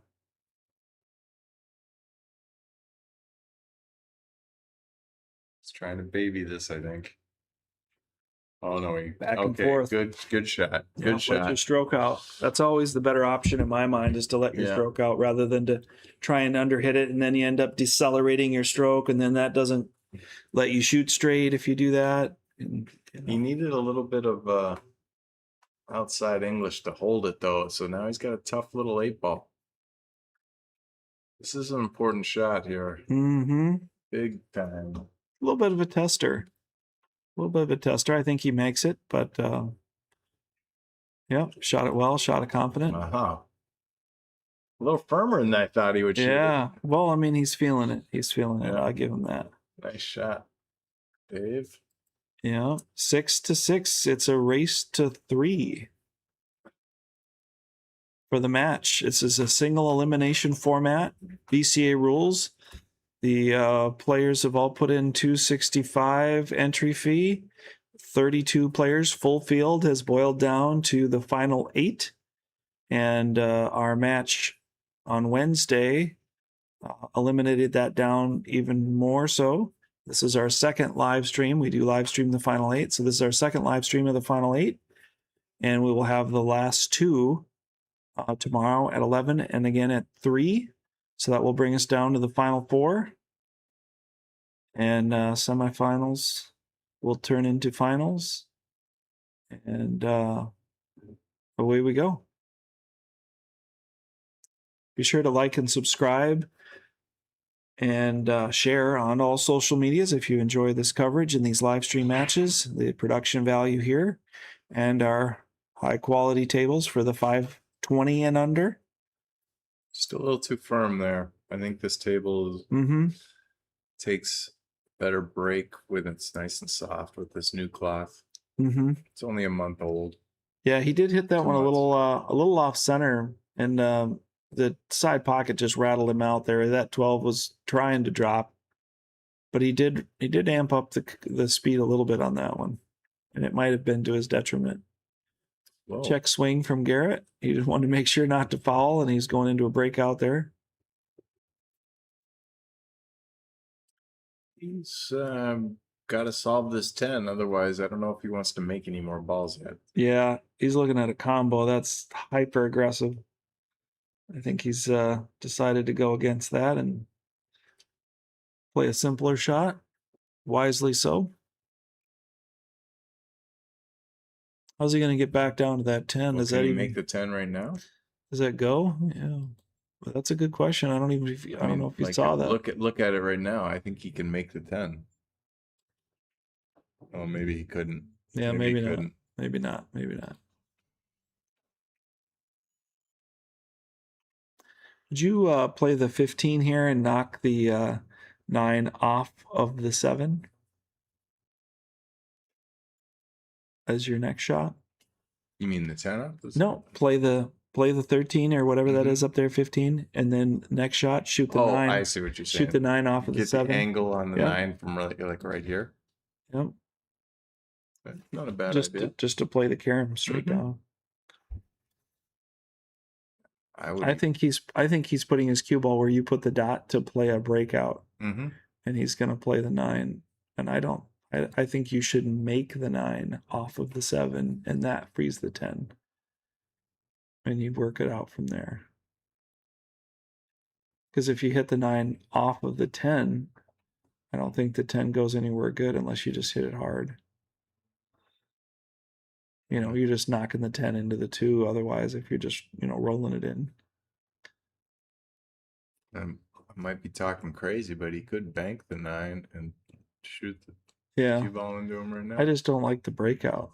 I like the carom. I don't like the breakout. And I think he got less than what he wanted there, and he might end up shooting my shot by default. Yeah, he wanted to be here. Yeah. You saw him marking his cue. He was playing the 9 on the side, and he's probably still playing the 9 on the side. Now he might be breaking out the 11 or Yeah. a little bit. I like the running carom. the 8. I like the carom off of the 7. He missed it. Even if he hits that, I still like the 9 off of the 7, because then the 10 just sits there in front of the hole. You know what I mean? Mm-hmm. I think that was a missed opportunity there. And even after he didn't get the shape that he wanted, if he'd have walked the table, I think that shot might have kind of illuminated for him if he was at the other end of the table looking at that. It's not a bad way to leave it. And I don't know that shot was possible to make. I think he probably hit that about as good as he could hit it. And as you were saying earlier, his cue ball couldn't have made the 10 from the earlier position that he had. Gotta play safe here. I mean, you could make a ball and then play safe, but you gotta play safe here to get out of this trap. Yeah. Let's see what he does. Push the 2 underneath. Yeah. Oh, he didn't make the 10, though. He was really hoping to make the 10 there. Now Garrett has a chance of splashing these. Yeah. Watch from the overhead. He could go one rail into it. Yeah. That's what he's doing. He's looking at hitting about right here. Yeah, you got to hit the combo here, I think. You can't hit the 10, right? Boy, that would be... Because if you hit the 10, your cue ball just gets buried, right? So you got to play the 11, I would think.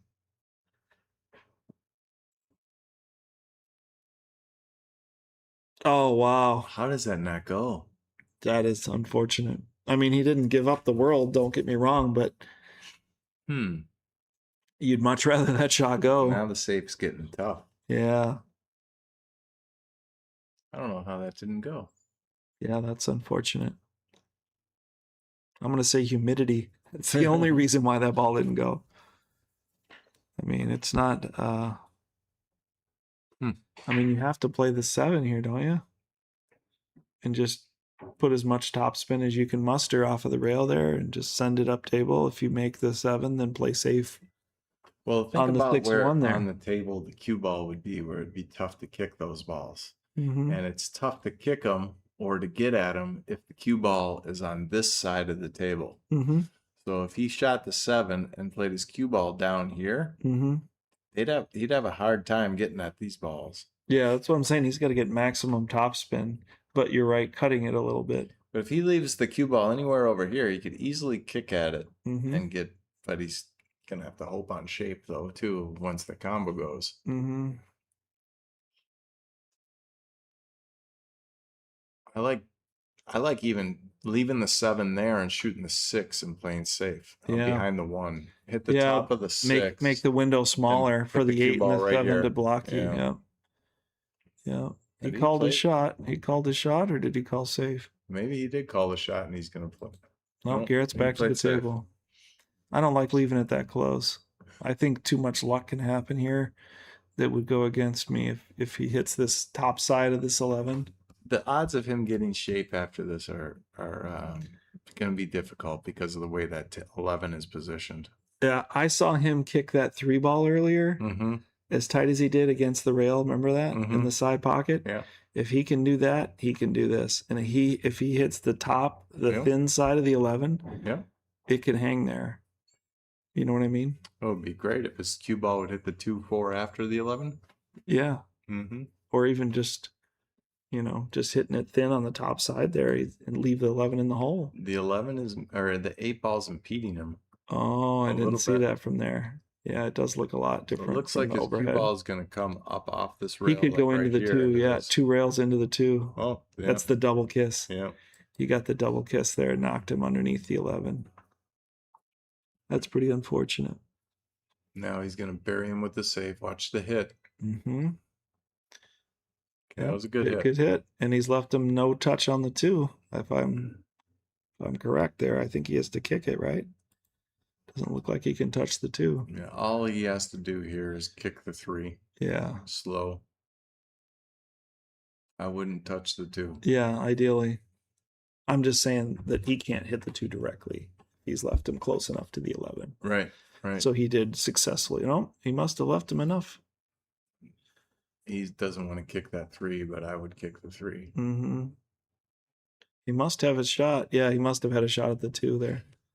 Yeah, that's a pretty good shot. That works because now the 4 can eventually, it looks like the 4 can make the 11 if he finally gets ball in hand. He can pocket that and play safe.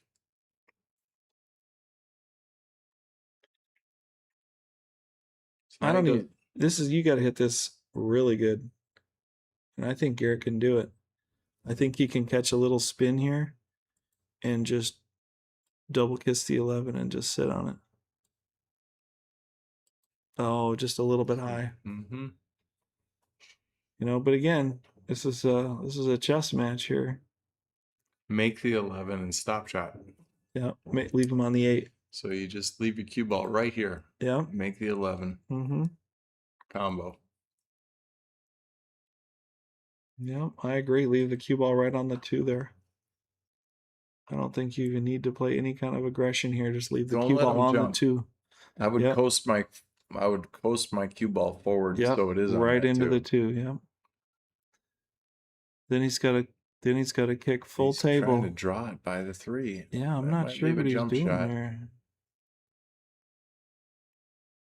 Yeah, I mean, you have to be really good at jumping in order to jump that. But I mean, he could have gotten up on that 2 a little bit better. Yeah, and I like the 4 going forward there too. But I mean, I think that's why he put the draw on it there. He was trying to let the 4 ball roll forward a little bit. Oh, that's a good point. I could see that. Yeah. Well, he's got a 2 rail kick here in the side. I think you're basically just playing a scratch and the 8 ball's in the way. Yep, that's what he did. Nice shot. Nice connection on the 8 ball there, Garrett. He got rewarded by tying up a few things. This is not easy. No, it's not. Dave's got to work hard here. And again, there's a tax to be paid, as you eloquently put there, Mike. I just said it a different way than you. But that does accumulate over the course of the evening when you have to work this hard for a game you should have already won. That you had available. Paid that we won't get out of here till midnight. Yeah.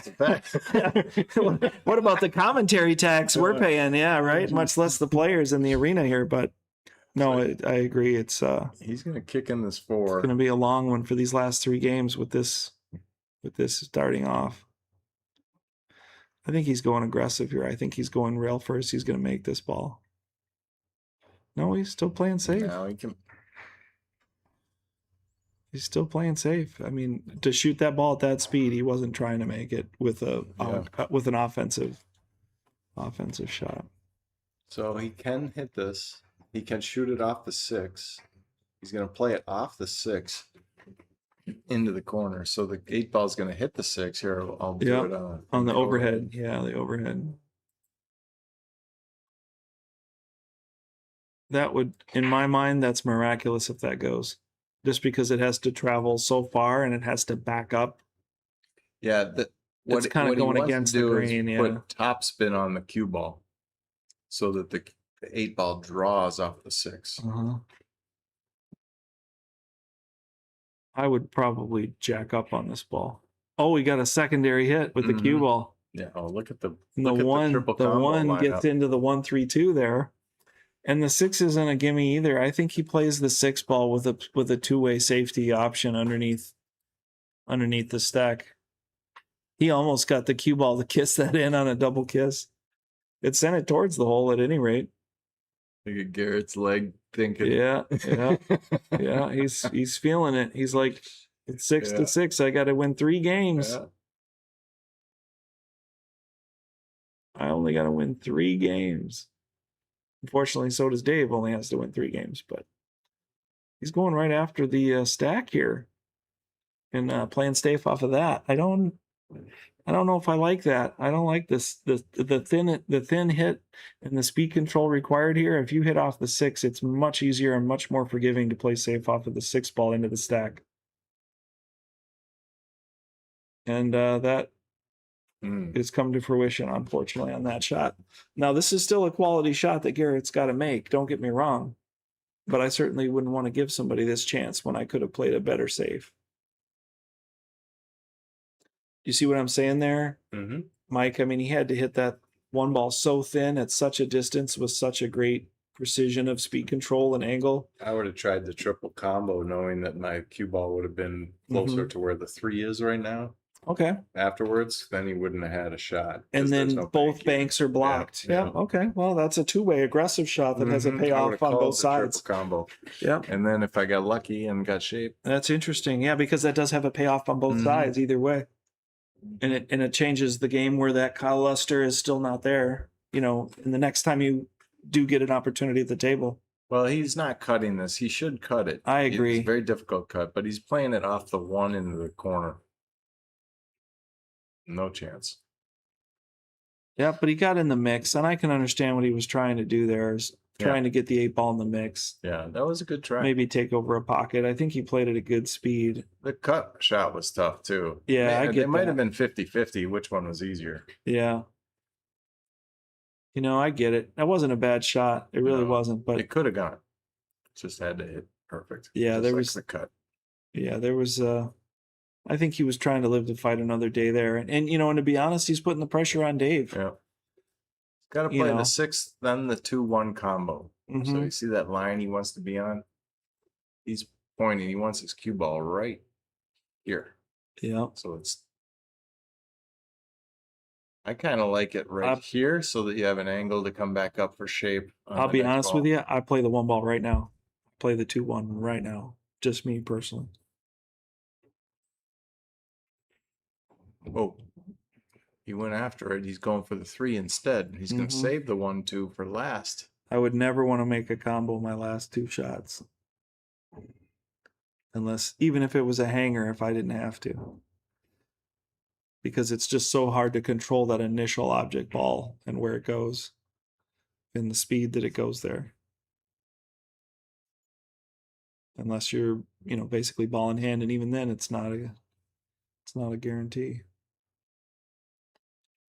I play the 2-1 first on the previous shot because if the 1 doesn't go, at least it's hanging in the pocket. And I know you can push balls through the pocket, but then you can play the 6 or the 3 after that. I'm playing this with a super slow motion, Drag. little slow roll, and leave the 3 in the pocket if it doesn't go. Yeah. And have perfect shape for a combo if it does. Yeah. He stroked it. Can't blame him for that. Now, this is the angle I liked. I Yeah. like this. Yeah. He's going Because to the make 2 this ball stops on the rail. Yeah, and he could use a little kind of stop shot draw action. Yeah. I like the cue ball closer to the 2 ball, if at all possible, just so you don't have to hit it as hard, just so that 2 ball doesn't have a chance to leak up into the. The 1's into the frozen 8. though. If this isn't new cloth, that 1 is susceptible to rattle. Let's see how he controls his cue ball and how he controls the 2 here.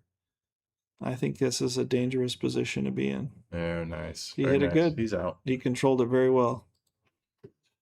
Yeah, you know, and I know that you know, that looked like easy as melting butter there, but believe it or not, that shot had a lot of negative aspects that could have gone astray there, and he managed all of those variables quite nicely, and Dave came away with a winning opportunity. Why he's drawing here. Let's see. Okay, yep, nice. 7-6, Dave. Yeah. Wow, we've come down to it is gonna go hill probably. Yeah, at 5-1 or 4-1, you never would have thought 4-1. I believe you never would have thought it would go hill, but I think I joked earlier that I said, Garrett doesn't have to get to 4-4 to make this go hill, but it would sure make it a lot easier. And sure enough, we're damn near there. So kudos to the players and to Garrett for getting up there. He did actually get the lead 6-5, I believe, at one point. Mm-hmm. It was the only lead that Garrett had in the match. Because I think Dave won the first game. If I remember correctly. I do believe he did win the first game. So Dave's got the lead and the break. And a cool shirt. I was noticing that. It looks like some samurai Japanese style. Maybe a tribute to his tattooist. Who knows? Yeah, he's got his arms tatted, doesn't he? Yeah. So with the break, 7-6 and the lead, Dave has been breaking better and more consistently throughout the match. So He hit dangerous. that last one too hard, though. He's got to That's a good soften point. up here. He's That's a just good got point. to do a little soft pop. Let's see how he does here with his technique and his speed control. There, that's the speed. Yeah, and he almost made both the side Yeah. balls there, the side Yeah. pocket balls, but he did make one of them. He That's knew all you it too. need. I could tell he's Yeah, backed off of that one. yeah, I agree. He might have racked him better too. Who knows? So he's going to shoot the 1 and break up the 4-12 here. That's my prediction. What do you think? He got a kiss off. He got a kiss into the side pocket. It wasn't direct, but yeah, I think he's got to go underneath the pink here and clean that up. And will he come out with a shot? That's the question. Because if you look down table, he's not guaranteed to get a ball here. The 2 might line up for him with the cue ball, or the cue ball may stay entangled there and not give him a shot. I think he'll have the 7 or the 2. And the 4 might even splash into a spot, but Very well could. Very well could. Just noticing that there's not a, insurance ball or a safety valve ball to release the pressure of coming out of a breakout. He must have fired at that without much he got spin perfect on the there 5. to get that breakout. Maybe he wasn't Or the playing the 6. breakout. I think he was No, playing the I breakout. think he was. I think he just overstroked it. I think he was trying to hit the backside of the 10. Yeah, he needed to just smooth that out a little bit or put more English on it or both. He's lamenting that 4 ball now. He's like, how do I get here? How do I get here? Can I bank this thing on the side? What am I working with here? And rightly so, because I think that bank shot on the 4 holds the key to the hill and the break on the hill. So it's a big deal. It's a really big moment. There's nothing wrong with tickling the 6. The 6 nudges over and the cue ball goes off the rail right behind the 6. That's a safety. It's a great point. That's a great point because the stripes really are kind of blocked there. The 5 plays really big in the way of the 15 and the 10 or whatever 14 ball that is. Whoa. Oh, that was dangerous. That was very, very dangerous. Oh, he almost got his 4 free, but Yeah. it's all messed up now. Yeah. Well, So Garrett this one's comes been- to the table with not a lot of options either. So Garrett might almost be resigned to that at this point as he's 9 in the corner. come to the table with not a lot of shots. I think he's going 15 on the side. Okay. No, corner maybe. Oh, Yeah. corner, you're right. Oh, just hung it. Okay, Just so hit the point there.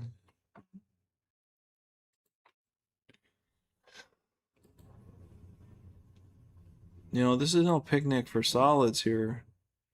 I mean, the 4-ball bank isn't there anymore since it got redecorated. And, not making that 15 ball might have been a bit forgiving for Garrett, although his stripes are certainly looking better than the solids. nothing wrong with bumping those and getting your 4 and the 8 free just so that you have it. Future. He's playing a safe of some sort off I of like the 6 that. here. I like that. Right under the 11. He was trying to. I think he Yeah. was trying to get under the 11. Yeah, he got on the He's backside of trying it to get instead. right here. Yeah. Yeah. Well, I mean, Garrett's got a ball that he can break out the 12 with, and all of his other balls go. These shots are tough because you're so close to your work. If you Mhm. stroke it, it's tough to determine how much stroke you need. See what I mean? Yeah, It's really he a tough punched it. shot. Yeah, he punched it. It was real close to a foul, but it wasn't. Yeah, I agree. There's definitely, you got to jack up and shoot down, which he did. Maybe even jack up even more than that, and then still punch it though. But yeah, you're right. He's There's got not no a lot of shot. travel. There was not a lot of travel there for that cue ball, unfortunately. He has nothing. Is that 12 off the rail, I wonder? Looks like it's not frozen. Yeah, it looks like it might be off the rail. So you're talking about bringing the cue ball right up on it, Yep. touching it, just slow roll this real slow up onto it. If you can trust the table enough to do that, that's all I could really come up with. I think he can. He's got to just shoot the 15 if it goes past the 9. Or the 13, rather. Yeah, I feel like he's got to play the 13 in the corner.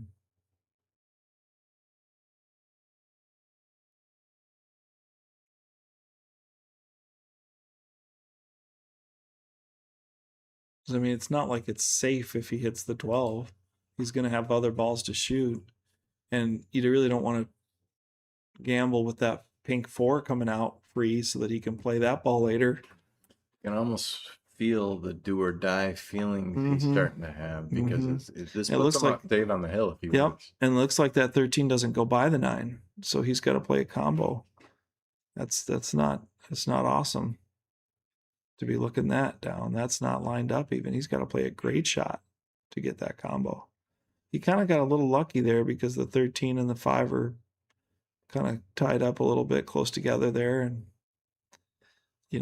I can't blame him for trying that shot, and I can't blame him for missing it considering he's shooting out of the point, trying to make a super tough shot. Yeah. It actually ended up pretty good for him, though. I think he's going to be okay, at least for this inning. I mean, if Dave's trying to run out here, he might be trying to play safe. He's got to be half crazy. So, thinking he's playing safe. He probably wants to move the 5. He probably wants to move the 4. He could double kiss the 4 or the 5 into the side pocket. Yeah. And that would be a little bit of gutsy. Well, it might move the 5 at least a little closer to the hole. And, back in play. There's just a great breakout shot off of this 15 for stripes if he misses this, though. I don't think he wants to mess with that. Got it back out in play. Yeah, he got it out of danger zone there, but I feel like if Garrett can make this shot here and come off of this 15 and just go right into the 8 ball, good things are going to happen for this 12, and he's got a good chance to get out. He drew back there. I think he was trying to get into a breakout, but that 15 ball is an ideal breakout ball. The 10 ball is not even a bad breakout ball. But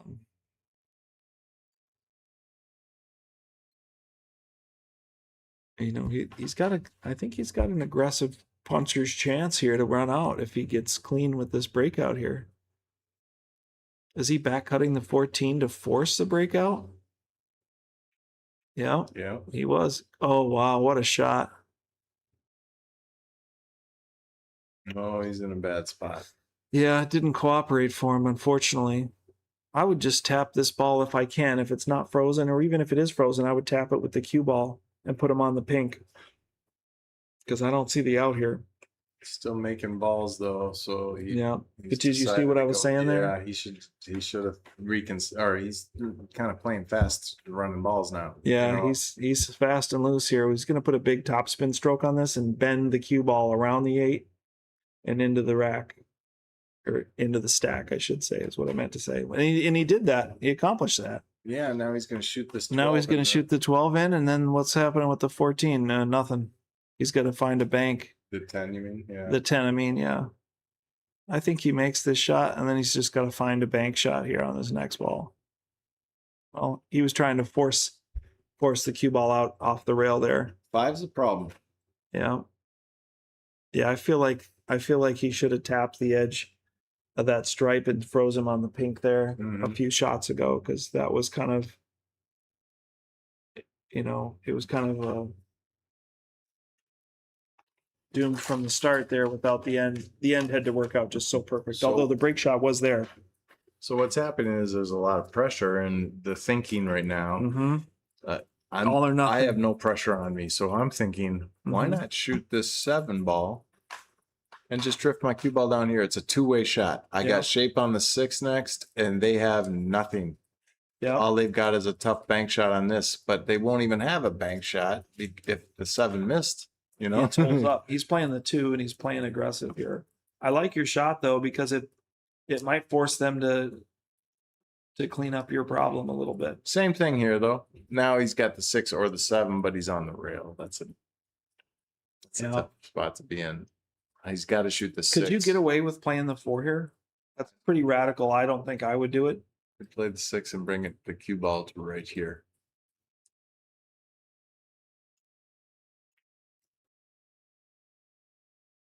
Is that kind of radical to play the 4 and leave the cue ball right here? I don't dislike that. If he's going to play safe, Yeah. yeah, come off the rail and right up on it. He's trying to go underneath off the 8 is what he was looking at. What? He's trying to go underneath. Or no, it's Garrett's turn. I'm sorry. Oh, I didn't realize. yeah, that. he played safe apparently. Yeah, we missed something, or I missed something. Yeah, Okay. I'm not sure the exchange or the interchange between So the turns there. he played safe. That was smart. We didn't even see that. He just won a Yeah. ball hand. Okay. 5 balls solved. I think now. we were locked into Yeah. the bird's eye view that we didn't realize the exchange Right. of players and who was actually shooting. Now this, he just wants to shoot this 5 into the side, Mm-hmm. and he wants to get his cue ball more like right here. So his cue ball will come up to here for the 4. Yeah, he might not be on angle. I hope he moves the cue ball there. Yeah, he Yeah. did move it a little bit, but I think he needed to move it a little bit more. So the line he's looking at, he's getting close to his work, like Yeah. right here. Yeah. I'd rather go over more and get Yeah, further away. he's teasing it over just Yeah. ever so slightly each time. Yeah. But yeah, he definitely needs to be moving a little bit to the right to give himself a bigger window for the pink 4 there. Otherwise, he is kind of driving right at it or right near it. It's a two-way no matter what. Garrett will have no shot even if this didn't Yep, go. there he goes. Now we've got the drawback for the 7 ball, but what are you going to do? It looks like it's drawing to the rail. Yeah. This cue ball looks like it's coming over here. Well, if I've seen anything with Dave, he ain't afraid of a big draw stroke, and I think he's gonna put a smoking stroke on He's that. shooting the 7 now instead Yeah. because of that. Yeah. Well, I was wrong. I thought I might have seen his tendencies, but then again, he's close to the hill and he's playing a little wiser and a little smarter. I think that was an error. I think he should have shot the 4 because now Yeah. he has to shoot a perfect shape shot with 6 feet of travel to get on this 4 ball. He has to I land agree. right here. I agree. I would have attacked the 4 ball there Let's with see a if big he draw lands. stroke, and he's got the big draw stroke. So, I agree. I think he should have gone after the 4 there. Now he's just If he kicking the goes can down the 2 road. rails, it's going to come up funny. Mm-hmm. Yeah, I think you're kicking the can down the road with the 4 ball by not addressing it when you had the chance, and that may come back to bite him, and it may not. But Looks like he's going to be okay anyway. He's just got to make this tough shot. And the only reason why it's tough is it's close to the rail. yeah, and it might be a bit of a roller too. It's amazing what how tough bar buys can be. Look, if you were Yeah. right here, Yeah. to 4 inches away or 5 inches away, it's no Mhm. problem. This Yeah. is no hanger. Yeah, the subtleties of nuance. I predict he makes it though, and he'll be on the hill. That's Yes, the way sir. to do it. That's the way to do it. Should I go ahead and give him the score yet, or should I wait till it goes down? Well, I mean, we always should wait till it goes down in Okay, theory, but I okay. feel like he's definitely going to win this game here. I'm going to go out on a limb. This will put him on the hill, and we're 3 hours into the match. This is the longest match I think we've had on him. For race to 9, 520. Yeah. Yeah. He did get there. Good job, Dave. Yeah. Garrett came back from 4-1, and here we were at 6-6, and now, or no, was it 6-6? Yep. Yeah. And now we're It was Dave stretched it 5-5. out again. Yep, it was Yeah. 5-5, and Garrett went up 6-5. Yeah, yeah, So he's won 3 in a row. yeah. And games which, could have very much gone the other way with Garrett coming out Yeah. on top too. They're doing breaks again, so we're gonna. Play a commercial Yeah, why not? for the boot camp. Let's see. Let's see if we can get Demi up there promoting his stuff. Demetrius Gelatis. Demetrius Gelatis here with Minnesota Pool Boot Camp. We live in an age with abundant information about pool, but without organization and direction, it doesn't translate into bottom line results. I've been coaching full-time for over 6 years, and I've guided more than 200 students step by step to higher levels of pool. Now I've partnered with Slate Billiard Club to provide online group coaching and make our training available to players everywhere. No travel necessary. Join us online for just $19.95 a month. They'll get access to my Minnesota Pool Boot Camp playbook, covering cue ball, pattern play, mental game, and the common leaks that people have in applying this to get their game to the next level. The best part is I'll be there working with you every step of the way to give you the direction you need to see results right away.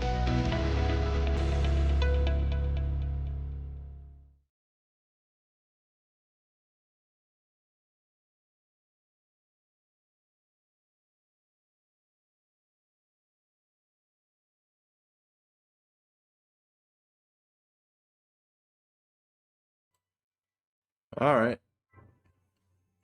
These guys are in the restroom. Kind of let you know what's going on. We've got Dave is on the hill. They're racing to 9. Most of the matches have been about 2 hours long. This one's already past 3. It's been pretty close. It was a stretch out right away, 4-1. Dave was up. And then somehow Garrett got it back to where he was up 6-5. And now Dave stretched it back out 8-6 here. So it's been a good tournament. 32 players, single elimination. We're down to final 8. Seth won his match, the first match on against John on Wednesday night. I believe he's playing the winner. Seth is playing the winner of Steve and boy, get the bracket out here.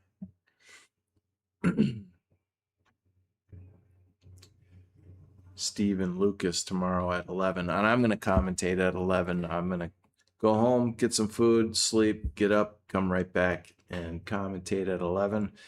Sam will do the 3 o'clock match. 3 o'clock match is Jeremy versus Tom. And they'll play the winner of this match. So Seth will play the winner of Steve and Lucas. The winner of this match will play the winner of Jeremy and Tom. Jeremy Vibrock and Tom Menena.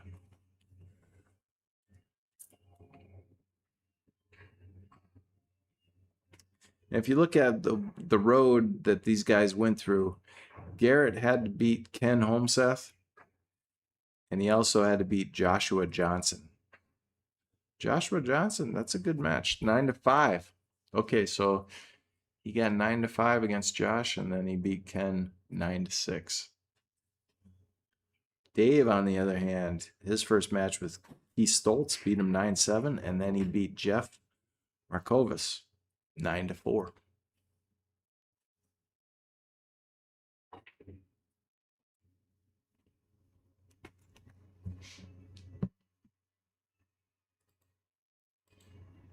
Dave's all ready, but Garrett's not back yet.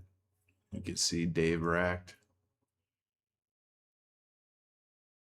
But Garrett is still not in his chair, which means he's probably still coming back from the restroom.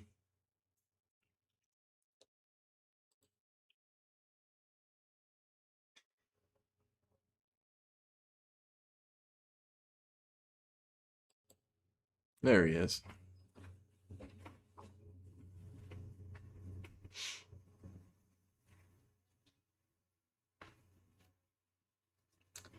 Okay, Dave has had an incredible set with breaking. I think he's going to walk away feeling good about his breaks. He didn't scratch at all. This is his last break of the day. Let's see if he can squat the rock with a nice softie. The adrenaline rush kicks in when you're on the hill. Let's see if he can keep it soft. Not bad. He just didn't square it up. Didn't scratch though, and he didn't leave a ton. So I would say it was a good day for you, Dave, breaking.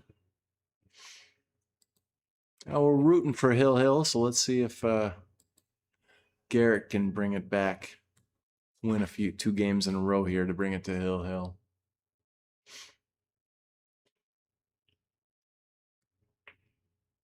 So what is Garrett thinking?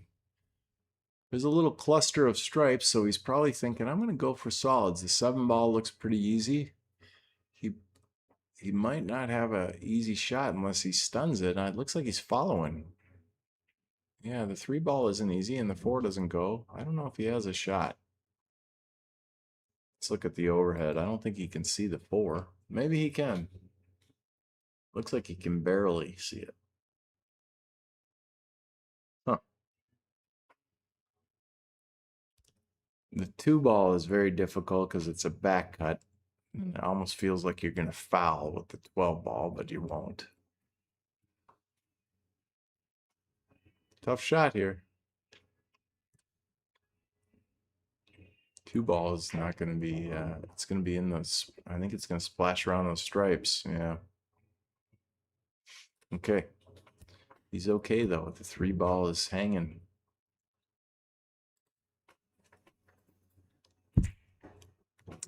So he's saying, okay, I can make the 3, but what am I going to do with this 5 eventually? Maybe I got to shoot the 4 to kind of break those up, because naturally the 4 has an angle to bump into the 8. So maybe he'll shoot the 4 instead while he's got the angle, or the 6.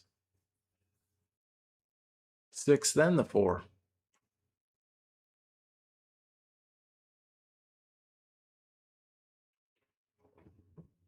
Okay, now he's got a nice, no, subtle, he's jumping right down on it. I would like to see him think about this. How fast are you going to hit it? All that sort of stuff. Yeah. He's got a shot on the 5. Great breakout, but the 8 ball, unfortunately, snuck over by the 12, so he's in trouble again. You look at the overhead, he might be able to go nudge the 12 right now. I have a feeling his cue ball is going to just miss the 12. The way it's laying, because he can't dig into this much because with a power stroke, because of that 14 he's jacked up over. We'll see.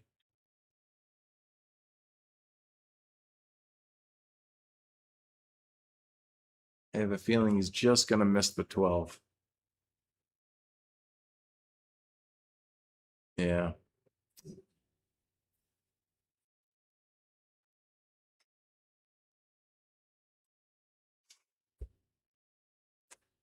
Now, I don't know if he's thinking safe at all because he's only got 2 balls left on the table.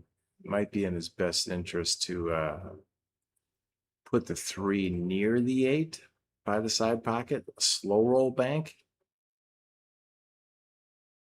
and play for the miss. Just so if he comes back to the table, he's got a chance. Actually, he's probably not thinking miss at all because Dave's on the hill and he's probably worried about the outcome if he lets Dave back to the table. So he's probably going all out for the bank, but I'd frankly play it at a pocket speed just so that you have a breakout ball opportunity if you come back. Okay, that's not bad.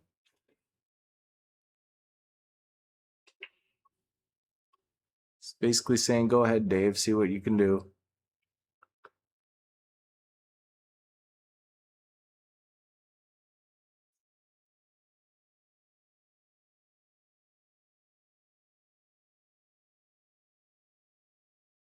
This would be one heck of an out if Dave could finish the set with getting out from here.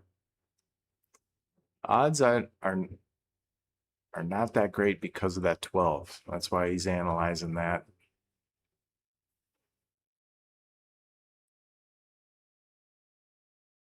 Probably shoot the 9, then the 13. Get rid of these balls down low.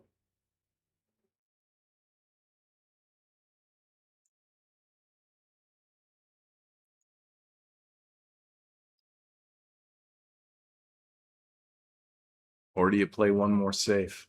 One or two more safes. Get ball in hand so you can break that 8 free. Shooting the 9 though.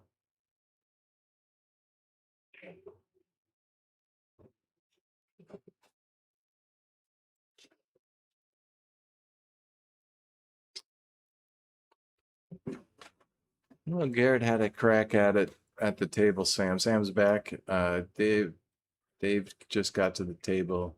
So he ran 6 Or for 5. 5. Yeah, he's Yeah. ran 5 balls.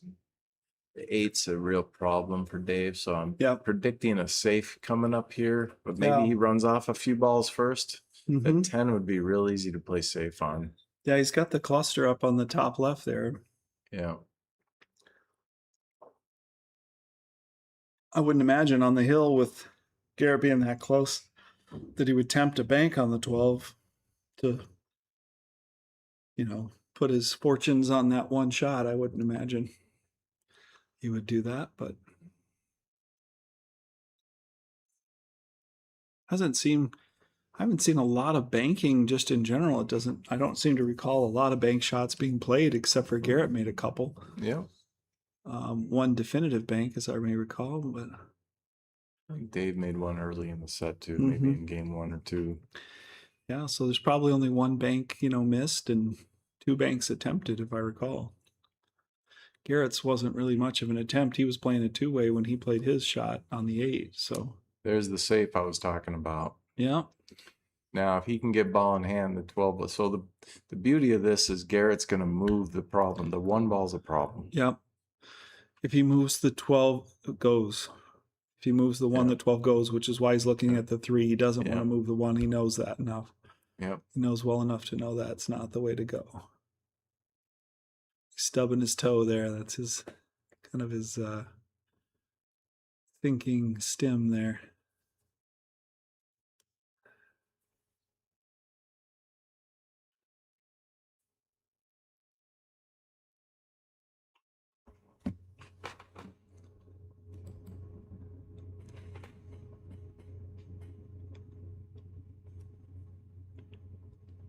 Mick was inquiring about the bracket. There's a 11 o'clock match tomorrow being live streamed and a 3 o'clock match being live streamed as well. Yeah, Mick, I don't have a bracket for the graphic here today. I'll pull it up tomorrow. I read it to him while you were in the restroom, but I don't have a visual for you, Mick. I probably do if I go hunting for it, but we're too close to the end here. Yeah, we don't want to take away from the players at the table missing one of their shots. Oh, just a bit wide. And he caught. Oh boy, does that 12 go into the side now with ball in hand? Oh, I don't know. He might have been fortunate enough to make him think about it at least. Yeah, it goes. Yeah, just a little wide there. That top spin with the wide angle, I think, just stretched out a little bit on him there, which has been known to do. You got to hit center ball there unless you want it to stretch. And I think he didn't want to hit that kick with much speed, which I can appreciate that. And, I think that topspin just stretched on him a little bit there off the rail at a slow speed or medium speed. Yeah, his kingdom for the side pocket here. He's definitely shooting it. See his mannerisms speed up? Mm-hmm. Yeah, he smells blood in the water, I think. He's knows this is the end. Mm-hmm. He's got a chance to shoot the 15 on the side after this. Or the 10, whichever clears. I'm not sure both of them clear, but I like the 14 after this. Yeah. If he can roll up to where the side pocket, about the height of the side pocket. Mm-hmm. Well, that would definitely control the cue ball more, but I don't know. Maybe he's just got to hit this in and just sit where he's at. Maybe he can't move the cue ball much or shouldn't attempt to move the cue ball much with speed to rattle it out if he does. He had to smooth it in, yeah. Yeah. So the 10 might go. Let's see what the overhead looks like on the 10 ball. Yeah. Yeah, the 10 might go. I think That's a shot if he. Yeah, I think he probably wanted a little bit more roll there, but I mean, I like the smooth shot. He didn't try to force it, didn't try to do too much with the forcing it. That might overcut. Mm-hmm. It might go to here. Yeah, he's shooting at it. The cue ball goes 1, 2, 3 rails, and he's got shape on the 14. If he goes, yeah, see it almost overcut. Just made it. Yeah. 1, 2, 3. Now he's jacked up. Darn it. He's probably thinking. He's jacked up on the ball he wants to shoot, and the Yeah. ball he doesn't want to shoot is a long, Yeah. spaced out combo into the side. At least there's some open side pocket there, but Garrett's Yeah, coming that's- back to the table. He's probably psyched. that's not what you want to look at if you're on the hill. No. Garrett's Do you play the 14 anyway? And then Yeah. if you miss, you just leave him bad. That's what I think you Yeah. do here, because the combo is a sellout. Leave your cue ball, come off the Mhm. rail to right here. You either play great shape on the 11 or you leave him tough and hooked on the other ball. He's got inside on that. He stroked it. He went, Oh, no. wow. Bumped into the 11. Now, yeah. now do you go for the 13, then play a bank? All that English. He put all that inside English, it looked like. But it still came wide into the 11. Not wide, but into the 11. So yeah, he did check it. This Did is check interesting. short. Do you go for the win, or do you think smart and play safe? Well, if you're on the hill and your opponent's on 6, I mean, you got to go with your instincts there, which is kind of a cop-out answer, but I would probably play safe. I'm playing the 15 for bank shape. Yeah. Okay. I think he's trying to flip off the 11, leave the cue ball on the bottom rail behind the 15 line. That's a really good shot. He hit it too hard. Yep. But yeah, Garrett's got an opportunity here. Let's see what Garrett can Well, do Garrett with has to this. play the 3, but I mean, this isn't no gimme, but he's at the table and he's shooting a shot he can win with. Well, he's I like the awfully shot. fast. Yeah, I like the shot John played. He just put too much energy into the ball and it ran long. Yeah, I think fatigue might be a factor for all players involved here.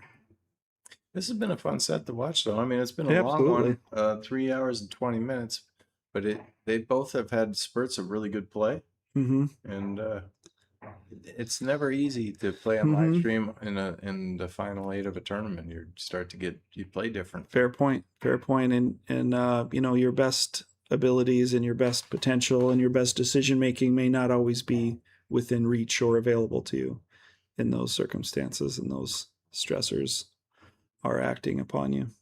I think Garrett was fading the scratch there in the corner Mm-hmm. on that 3-ball cut, and that Yeah, may have come I into agree. play here on his last shot. See if he can come with this here. This is not a gimme. No, tends to hit straight into the top rail, but he cut it nice. He got on shape. He's got perfect shape now. He's It's going to be too shooting a straight, tough though, 8. isn't it? Yeah, he's going to be shooting a tough 8. Because if you look at how straight this is, he's got to Mhm. draw his cue ball back to here and have a tough cut, unless he comes all the way back and Yeah, out. strokes it out. Yeah. Well, he showed us his big draw stroke earlier. He might be drawing this back to the rail and onto an easy 8-ball, or an easier 8-ball, I should say. Looks like he's digging in. See if he follows through nice and straight. Yeah, you got to get depth and penetrate through the cue ball here and just really let your stroke out. Yeah, that's what he was doing. Those are his, I mean, and look at his cue ball. It's perfect. I don't know if that's the same as the angle he would have had if he made the ball, because he hit it into the 3. And kind of like a shot that Garrett had earlier with the 14 ball when he was stripes. You know, that 3 had plenty of clearance. I think he just almost stared at it, you know what I Mhm. mean? And just anything but don't hit the 3. And then, of course, what do? You hit it right into the 3, right? But, you know, Garrett's very thankful and very appreciative to have a shot to win with here. A much better shot to win with than he's had previously. So he's got a little angle here. He's not going to necessarily have to stay on the rail, but I would want to draw this back. If he tries to draw it back, that's the only thing that could rattle his ball. I mean, I would Yeah. draw it back, but I mean, if you Sure. Forces it. Oh, he forced it all right. He got plenty of draw on that. Good for him. shot. Good Yeah. for him. He executed well. But I hear what you're saying. That strong draw stroke has a tendency to rattle that ball if it's close to the rail and walking it down. Okay. Yeah. We got 8-7. Garrett. Fatigue factor is affecting the commentating as well here, fortunately. Garrett, of course I know your name, Garrett, is 7. I'm gonna go to the To 8. restroom one more time. Because All right, I'll I have hold a it down. feeling This is going hill. Well, we called it earlier, Yeah. and we looked like fools, but it came to fruition. I'll hold down the fort for you, Mike.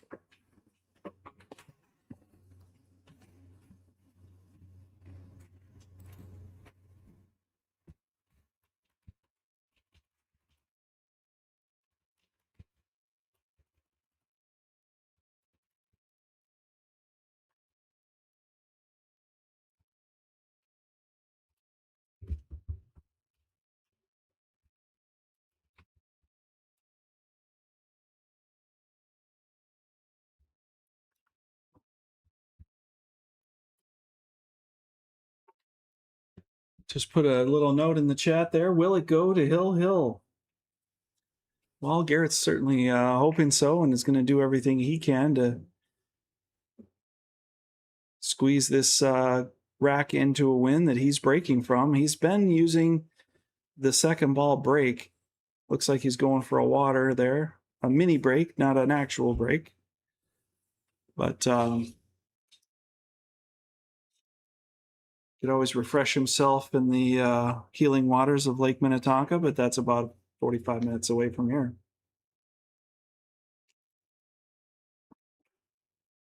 Dave O'Keefe says, Hill for the people.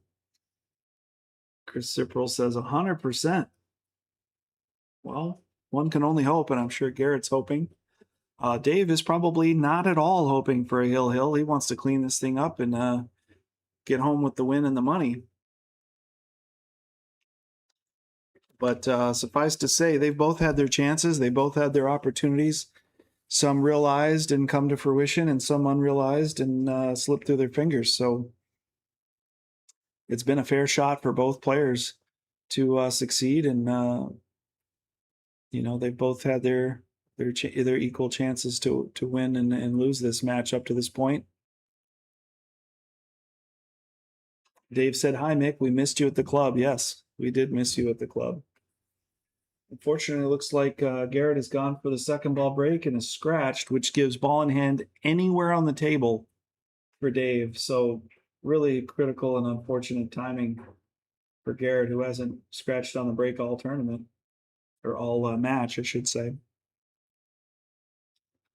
Got that draw off the second ball and hit the rail and just went into the bottom right corner there, unfortunately. So Dave's got the world at his feet here with ball in hand again anywhere on the table according to the BCA rules that we are playing by. So that's literally the only scratch in the match up to this point, if I'm not mistaken, and I believe I'm correct. Looks like solids are pretty much a guarantee here to shoot at. Maybe not for the clearance, but definitely don't want anything to do with the stripes with the way these solids are sitting right now. And with ball in hand and an open table, he's got a clear opportunity to take care of the trouble balls or the more difficult balls first. Garrett went with the second ball break and scratched underneath the rack. So it's ball in hand for Dave anywhere on the table for the hill here. So I have to admit, it looks pretty favorable for Dave to catch a run out here. But we'll see how his pattern play and his cue ball control affords him that opportunity into a win, or if it catches him off guard and maybe gives another opportunity to Garrett.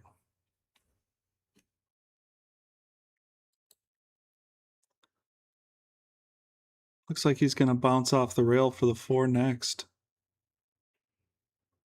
Yep, and he's behind the angle that he wants.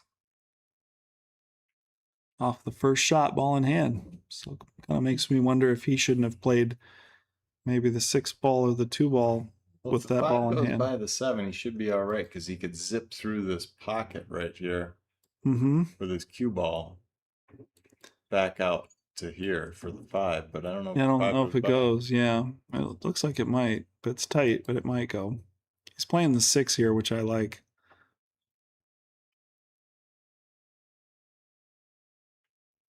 Oh, just a little thin.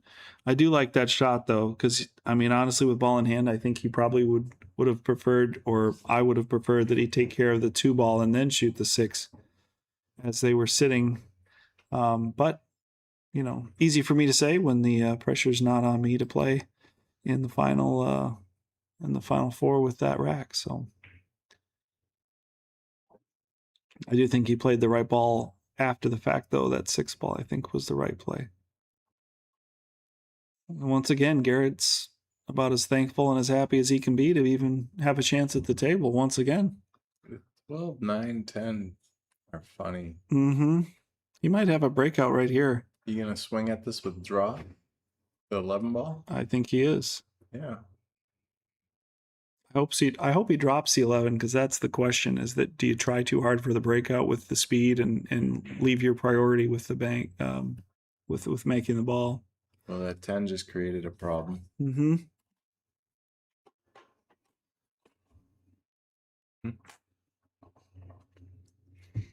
Yeah, the 10 created a problem there. I was trying to hold back a sneeze there.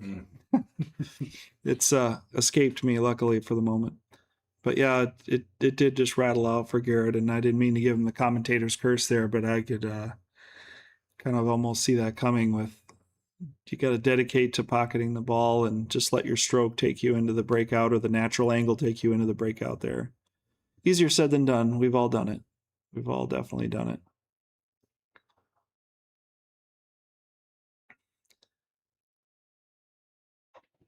Throughout the match, these guys have both just seemingly just forgiven each other for making almost critical errors.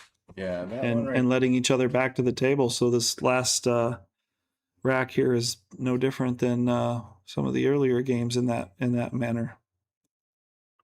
I'd have played the 2 ball instead of the 6 there. Mm-hmm. Yeah, it's just getting messier and messier. Remember when all the solids had a pocket? Now 2 of them don't. 3 of them maybe have limited pockets. Play the 7-10 combo and play safe. I think he's playing off the rail off the 10. Oh, but he you're missed right the about 10. that. Yep, he missed the 10. The 7 goes now. Mm-hmm. Next time. Yeah.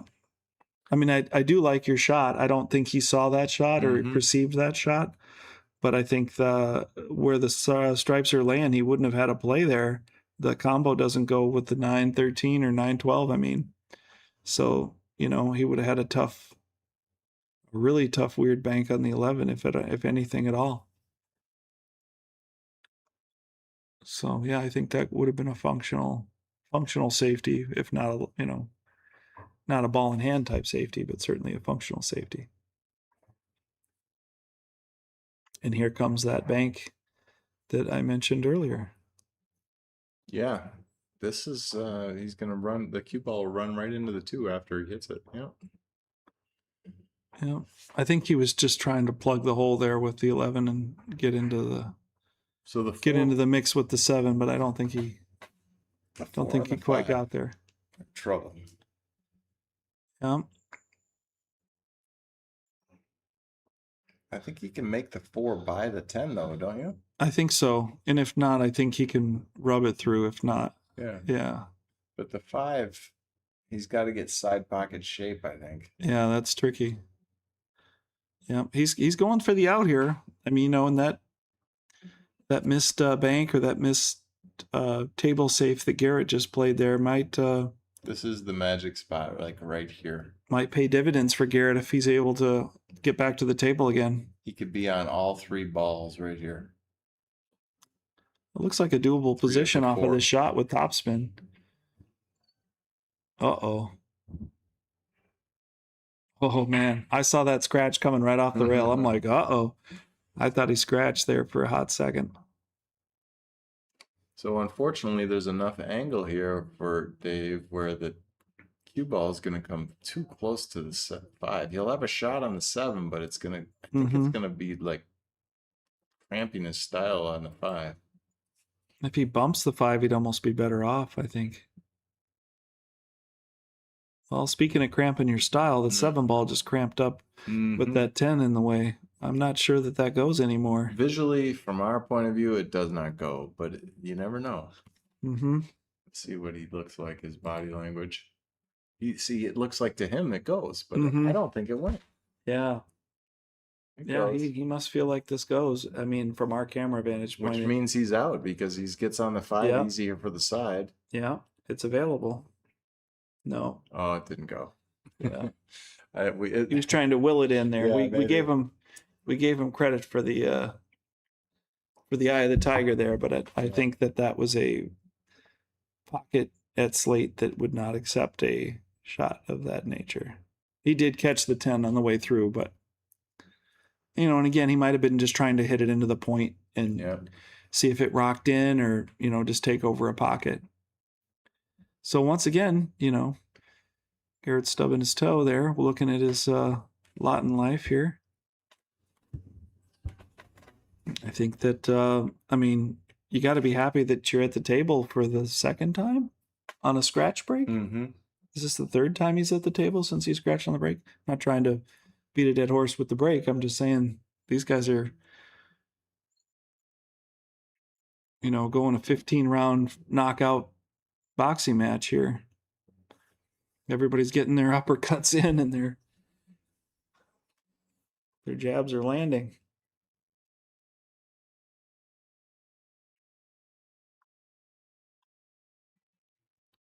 Garrett seems satisfied with that. He can touch the edge of the 7, I feel like, but not enough to make it. You can load it up with tons of right English, hit this rail, spin it down, and the cue ball will stick on the 7, and the 10 will float over here. So your 7 will be free. You just load it up with masse. That'd be an amazing shot. I think he's just going to thin it and try and take over the hole. But some pretty strong one pocket moves, and that would be one of them. We'll see if he knows that. Yeah, he was just trying to hit it thin. Oh, look at this result. He got a little bit lucky, but I think Garrett can make the 12. Let's see if that 12 goes. Yeah, it does. Watch the hit. Yeah. Let's see if they knock on the window. I would be jacking up big time shooting this ball. Looks like he is. Well, He tried a little fast twitch. Oh. Yep, he got away with the cue ball though. He did. He just touched the 7, either with his cue or with his hand. The 5 ball, you mean? The 5. He touched he touched the 5 with his hand as he pulled back. Yep. And the 5 did not touch the 14. I can confirm that. Otherwise, it would have been a foul. Yeah, if he moves 2 balls, I didn't see. You saw, so that's good that you saw. But yeah, technically, if he would have moved 2 balls, it would have been a BCA foul. And I'm not sure if it wasn't a foul anyway. He's not supposed to move his ball back. Without permission. Yeah. His opponent needed to tell him. It's a technicality, but still a factor. Well, it wouldn't have been a foul, but he would have been able to say, "No, I want to keep it where it is." Yeah, exactly. Or whatever. Yeah, it's right of you have the first right of refusal. Leave the ball where it is, or move it back where you think it was. So it all happened very quickly there. He moved it back into a close, but it wasn't in the same spot. He moved it about 2 inches away from its original spot. Yeah, it all happened in a kind of a flurry there. Flurry of the moment. Well, once again, Garrett is Well, he got funny here. doing his best John Travolta impression, staying alive, staying alive. He wanted to make that 14 next, but now he's got an angle. I think you got to shoot it anyway. Yeah, just draw it out. No problem. Yeah, just draw it out, and he sees that. Don't take the bait, Garrett. If you shoot the 10 ball, it's going to be tougher to get shape on the 14. Which, of course, he's going to hit it perfect, and He could shoot the 10 and then bring his cue ball to here. That's what I was looking at. He was just But he's mapping. landing on a He spot. was just yeah, and that's difficult to do. He could was land right there. looking at mapping it out with low right and coming to the same place that he is now. But I would just shoot it now. Just draw this out. Just trust that you're hitting the 5 and accept Mhm. that it's going to go off the 5 and get perfect. Yep. Yeah. Draw it out. Yep. Yeah. Yeah, and Nice then shot. and now look, the 5 has actually moved over a little bit and given him a better window or to travel in, a better lane to travel in. So the 8's even a little more wide open to get to. You know, by a couple of ball rotations, nothing crazy, but you know, when you're shooting a thin ball, I would not want to hit this with top. I would not want to hit this with top. He hit it with top and got away with it. That was a draw shot. Definitely. I mean, you've got literally the entire left side of the table. The left hemisphere of the table has nothing in it. And he tried to go underneath there. You know, in bar box, we tend to want to go forward most of the time because it makes the game easier. But in that case, we needed to draw. Did he pinch it? He made Wow. it anyway. Doesn't matter. I'll give you credit. I'll give you credit there, Garrett. You made a tough shot under pressure. And that was a very tough 8-ball. He did not shoot it like it was a very tough 8-ball because he just smoked it in there. But that was a very tough shot, especially if you miss that shot, you're losing the match and you're going home because it's single elimination. So hats off to Garrett. Hats off to Garrett. Take another break. Aren't they? Well, I mean, I can't blame him. I can't blame him Jeez. with the nerves and everything. But yeah, that was no offense to Garrett, but you absolutely cannot hit that ball under any circumstances that I can envision with top spin or top inside. What are your thoughts on that, Mike? Yeah, no, I don't want to be too critical right now because they're playing a set. Sure. But yeah, he wanted to draw that ball, and he'll go watch it later and be like, "Why didn't I just do that?" But yeah, even it's outside. easier said than done. Yeah, even outside would bring it through the center of the table. Yeah. I think they took a mini break. I don't think they're taking a full break. Otherwise, we'd really give Demi his money's worth by playing his commercial 4 times in one match. Well, How long is it? Is it 30 seconds? let's just play it. These guys. Where are they? I think you've got to scroll up. Demetrius Gelatis here with Minnesota Pool Boot Camp. We live in an age with abundant information about pool, but without organization and direction, it doesn't translate into bottom line results. I've been coaching full-time for over 6 years, and I've guided more than 200 students step by step to higher levels of pool. Now I've partnered with Slate Billiard Club to provide online group coaching and make our training available to players everywhere. No travel necessary. Join us online for just $19.95 a month. You'll get access to my Minnesota Pool Boot Camp playbook, covering cue ball, pattern play, mental game, and the common leaks that people have in applying this to get their game to the next level. The best part is I'll be there working with you every step of the way to give you the direction you need to see results right away.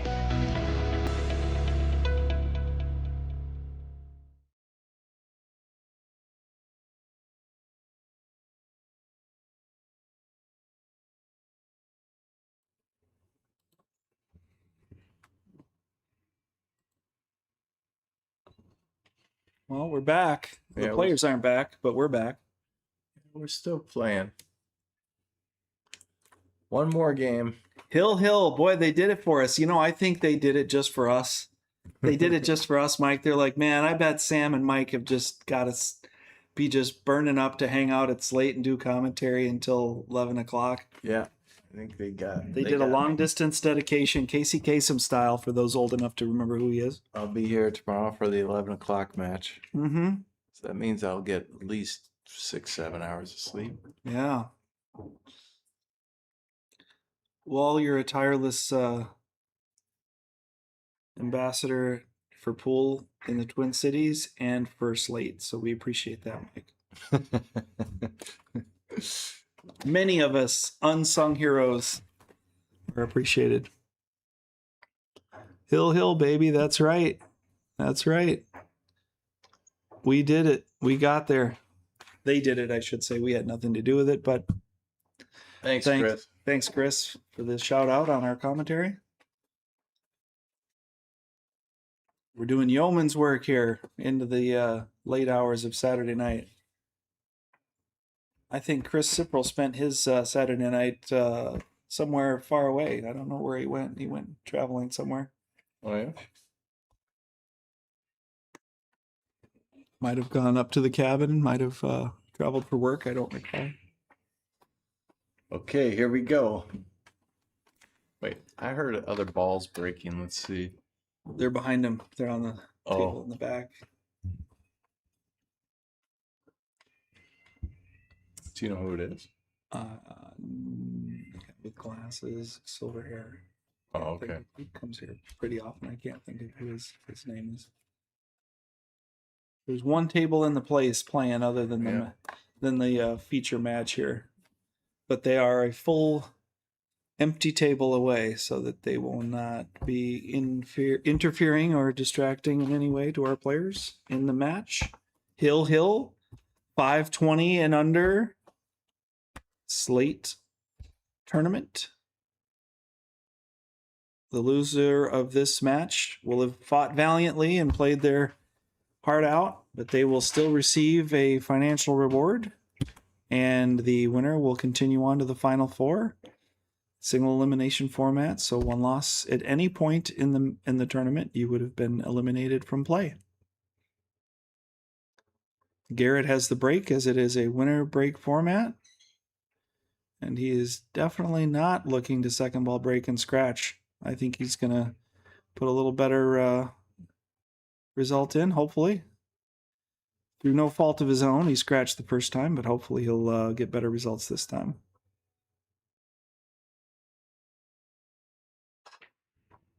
Oh, he hammered that. He almost jumped off the table.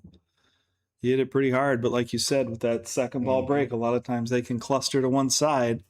They certainly didn't cluster up. They spread a lot, but they kind of all spread together at the same time. There's a couple of little mini clusters. Solids are ready. If he can make this 6. Yeah, that's a tough shot for the opener. You know, you can make off combos, so you could do solid stripe solid there. That 7 might be just off enough to make that rattle and not go in. It's hard to say. We'll have to look at the other overhead camera to see if that 7's a little out of the pocket or a little in the pocket. It looks a little out. Looks a little out to me. I don't know if that's a double kisser and drop, but I don't think I'd want to place my tournament life on the line to find out. I'm not sure what he's going to do here. I mean, is he trying to kick it? Yeah, that's a dangerous proposition as well. I think he's married to solids, so he's gonna kick it. Yeah, he is kicking it. This could turn out okay. This could Good turn hit. out okay, and it And did. he's got side pocket action now. Yeah, now he's got a better angle on the 6, and if he wants to go crazy, he can play the pink 4, but I'm pretty sure he's not gonna try that. But he made a great shot there. That's aggressive. I like it. Good job, Garrett. Way to swing for the fucking home run there, and you got it. Earmuffs, Junior. Yeah, sorry, I did let that F slip out there. My apologies. It's a bit late. It's a bit late. No What was it? FCC violation or fine, hopefully coming in. All right, Garrett's going for the 6 ball on the side here. He was testing the 4, but I don't think he liked the look of it. Understandably so. Good shot. He just Yeah. didn't want to firm it too much, so he's got the 3 now. It looks Yeah. like straight in. Yeah, he's got some options here. I wonder if he's going to play the 1 last, and then the 8 in the side. I mean, he could play the 1 or the 3. He could back cut the 4, but I wouldn't do that. No, that's too risky. He's in a for sure. great position because stripes are ugly. Yeah. That 13-9 is ugly, and the 12-11 is ugly. Yeah, and when he did kick that first opening shot at the 7, he went 2 rails and spun it so that he managed to clip off the 7 and get some action out of the hole and off of the stripes that were nearby. So it cleared him for that 6 ball shot, which was a wise way to play that and to foresee that trap and avoid it. Well, he's hitting him clean now. I said he might play the 1 last earlier, and it's looking like that might be the case. I think I would just shoot this 2 ball now because it's And draw out. back. Yeah, it's out in space. It's out in the middle of the table, so Yeah. I would just take that out of the Draw back mix. to right here. Yeah. Draw back to wherever you can draw back to. Or hopefully, actually, it'll be right there. yeah. He's got a little angle, not much. Oh, maybe not at all. There you go. Yeah, I definitely prefer this shot. Just draw it back. Watch the hit. There's some nerves here. He could double hit this. He's Nice, okay. nice. He actually looks like he twisted that ball a little bit. I didn't he? can't believe he's breaking and running hill here. Yeah, he picked a great time to do it. If I'm not mistaken, he hasn't run it he's back. out. I don't see him. I mean, Yeah. Dave's got to be in his chair going, "What just happened?" Yeah, he picked a fine time to break and run. I don't know that he's breaking and I don't recall that he broke and ran the match during the matches as No, of yet. Perfect time to do On it. a second ball break too. Yeah, perfect time to do it. Opening 2-rail kick shot. Well, I mean, it was kind of hanging, but still a very good shot. I mean, the only thing he could do to not run out here is pinch this 1 ball, which is very doable. Yeah. I mean, I'm not trying to talk him into it, but I've pinched this ball before. All you do is get too much ball and it Yep. pinches and they rattle. Mm-hmm. Yeah, you almost got to hit the rail and the ball at the same time, or Mhm. I can't tell how far off the rail it is from this angle, but I'm assuming it's almost nothing. If Looks like 1/8 of an inch. marginal. Yeah. Well, you saw it, Maybe. Yeah, and he managed to roll it in. it's over. I mean, he's got the 8. I mean, it's not a gimme, but it's there. Yeah. Looked like he hit that with some forward roll there to get deeper into the kitchen. For the win, everybody. Let's go, Garrett. Almost 4 hours into the match. He's got this. One time, Garrett. One time, buddy. There it is. Nice run. Hey, I'll clap for that. That was a nice match, Good job, everybody. guys. Nice match, Dave. Nice match, Garrett. Way to come back, Garrett. You really fought your ass off there, man. I'll tip my hat to you for that. I'll see you guys later. We'll see here. We'll start this thing in the morning around 11 a.m. And we got 2 matches tomorrow. Have a great night, See you then. everybody. From Sam Howell and Mike Payne.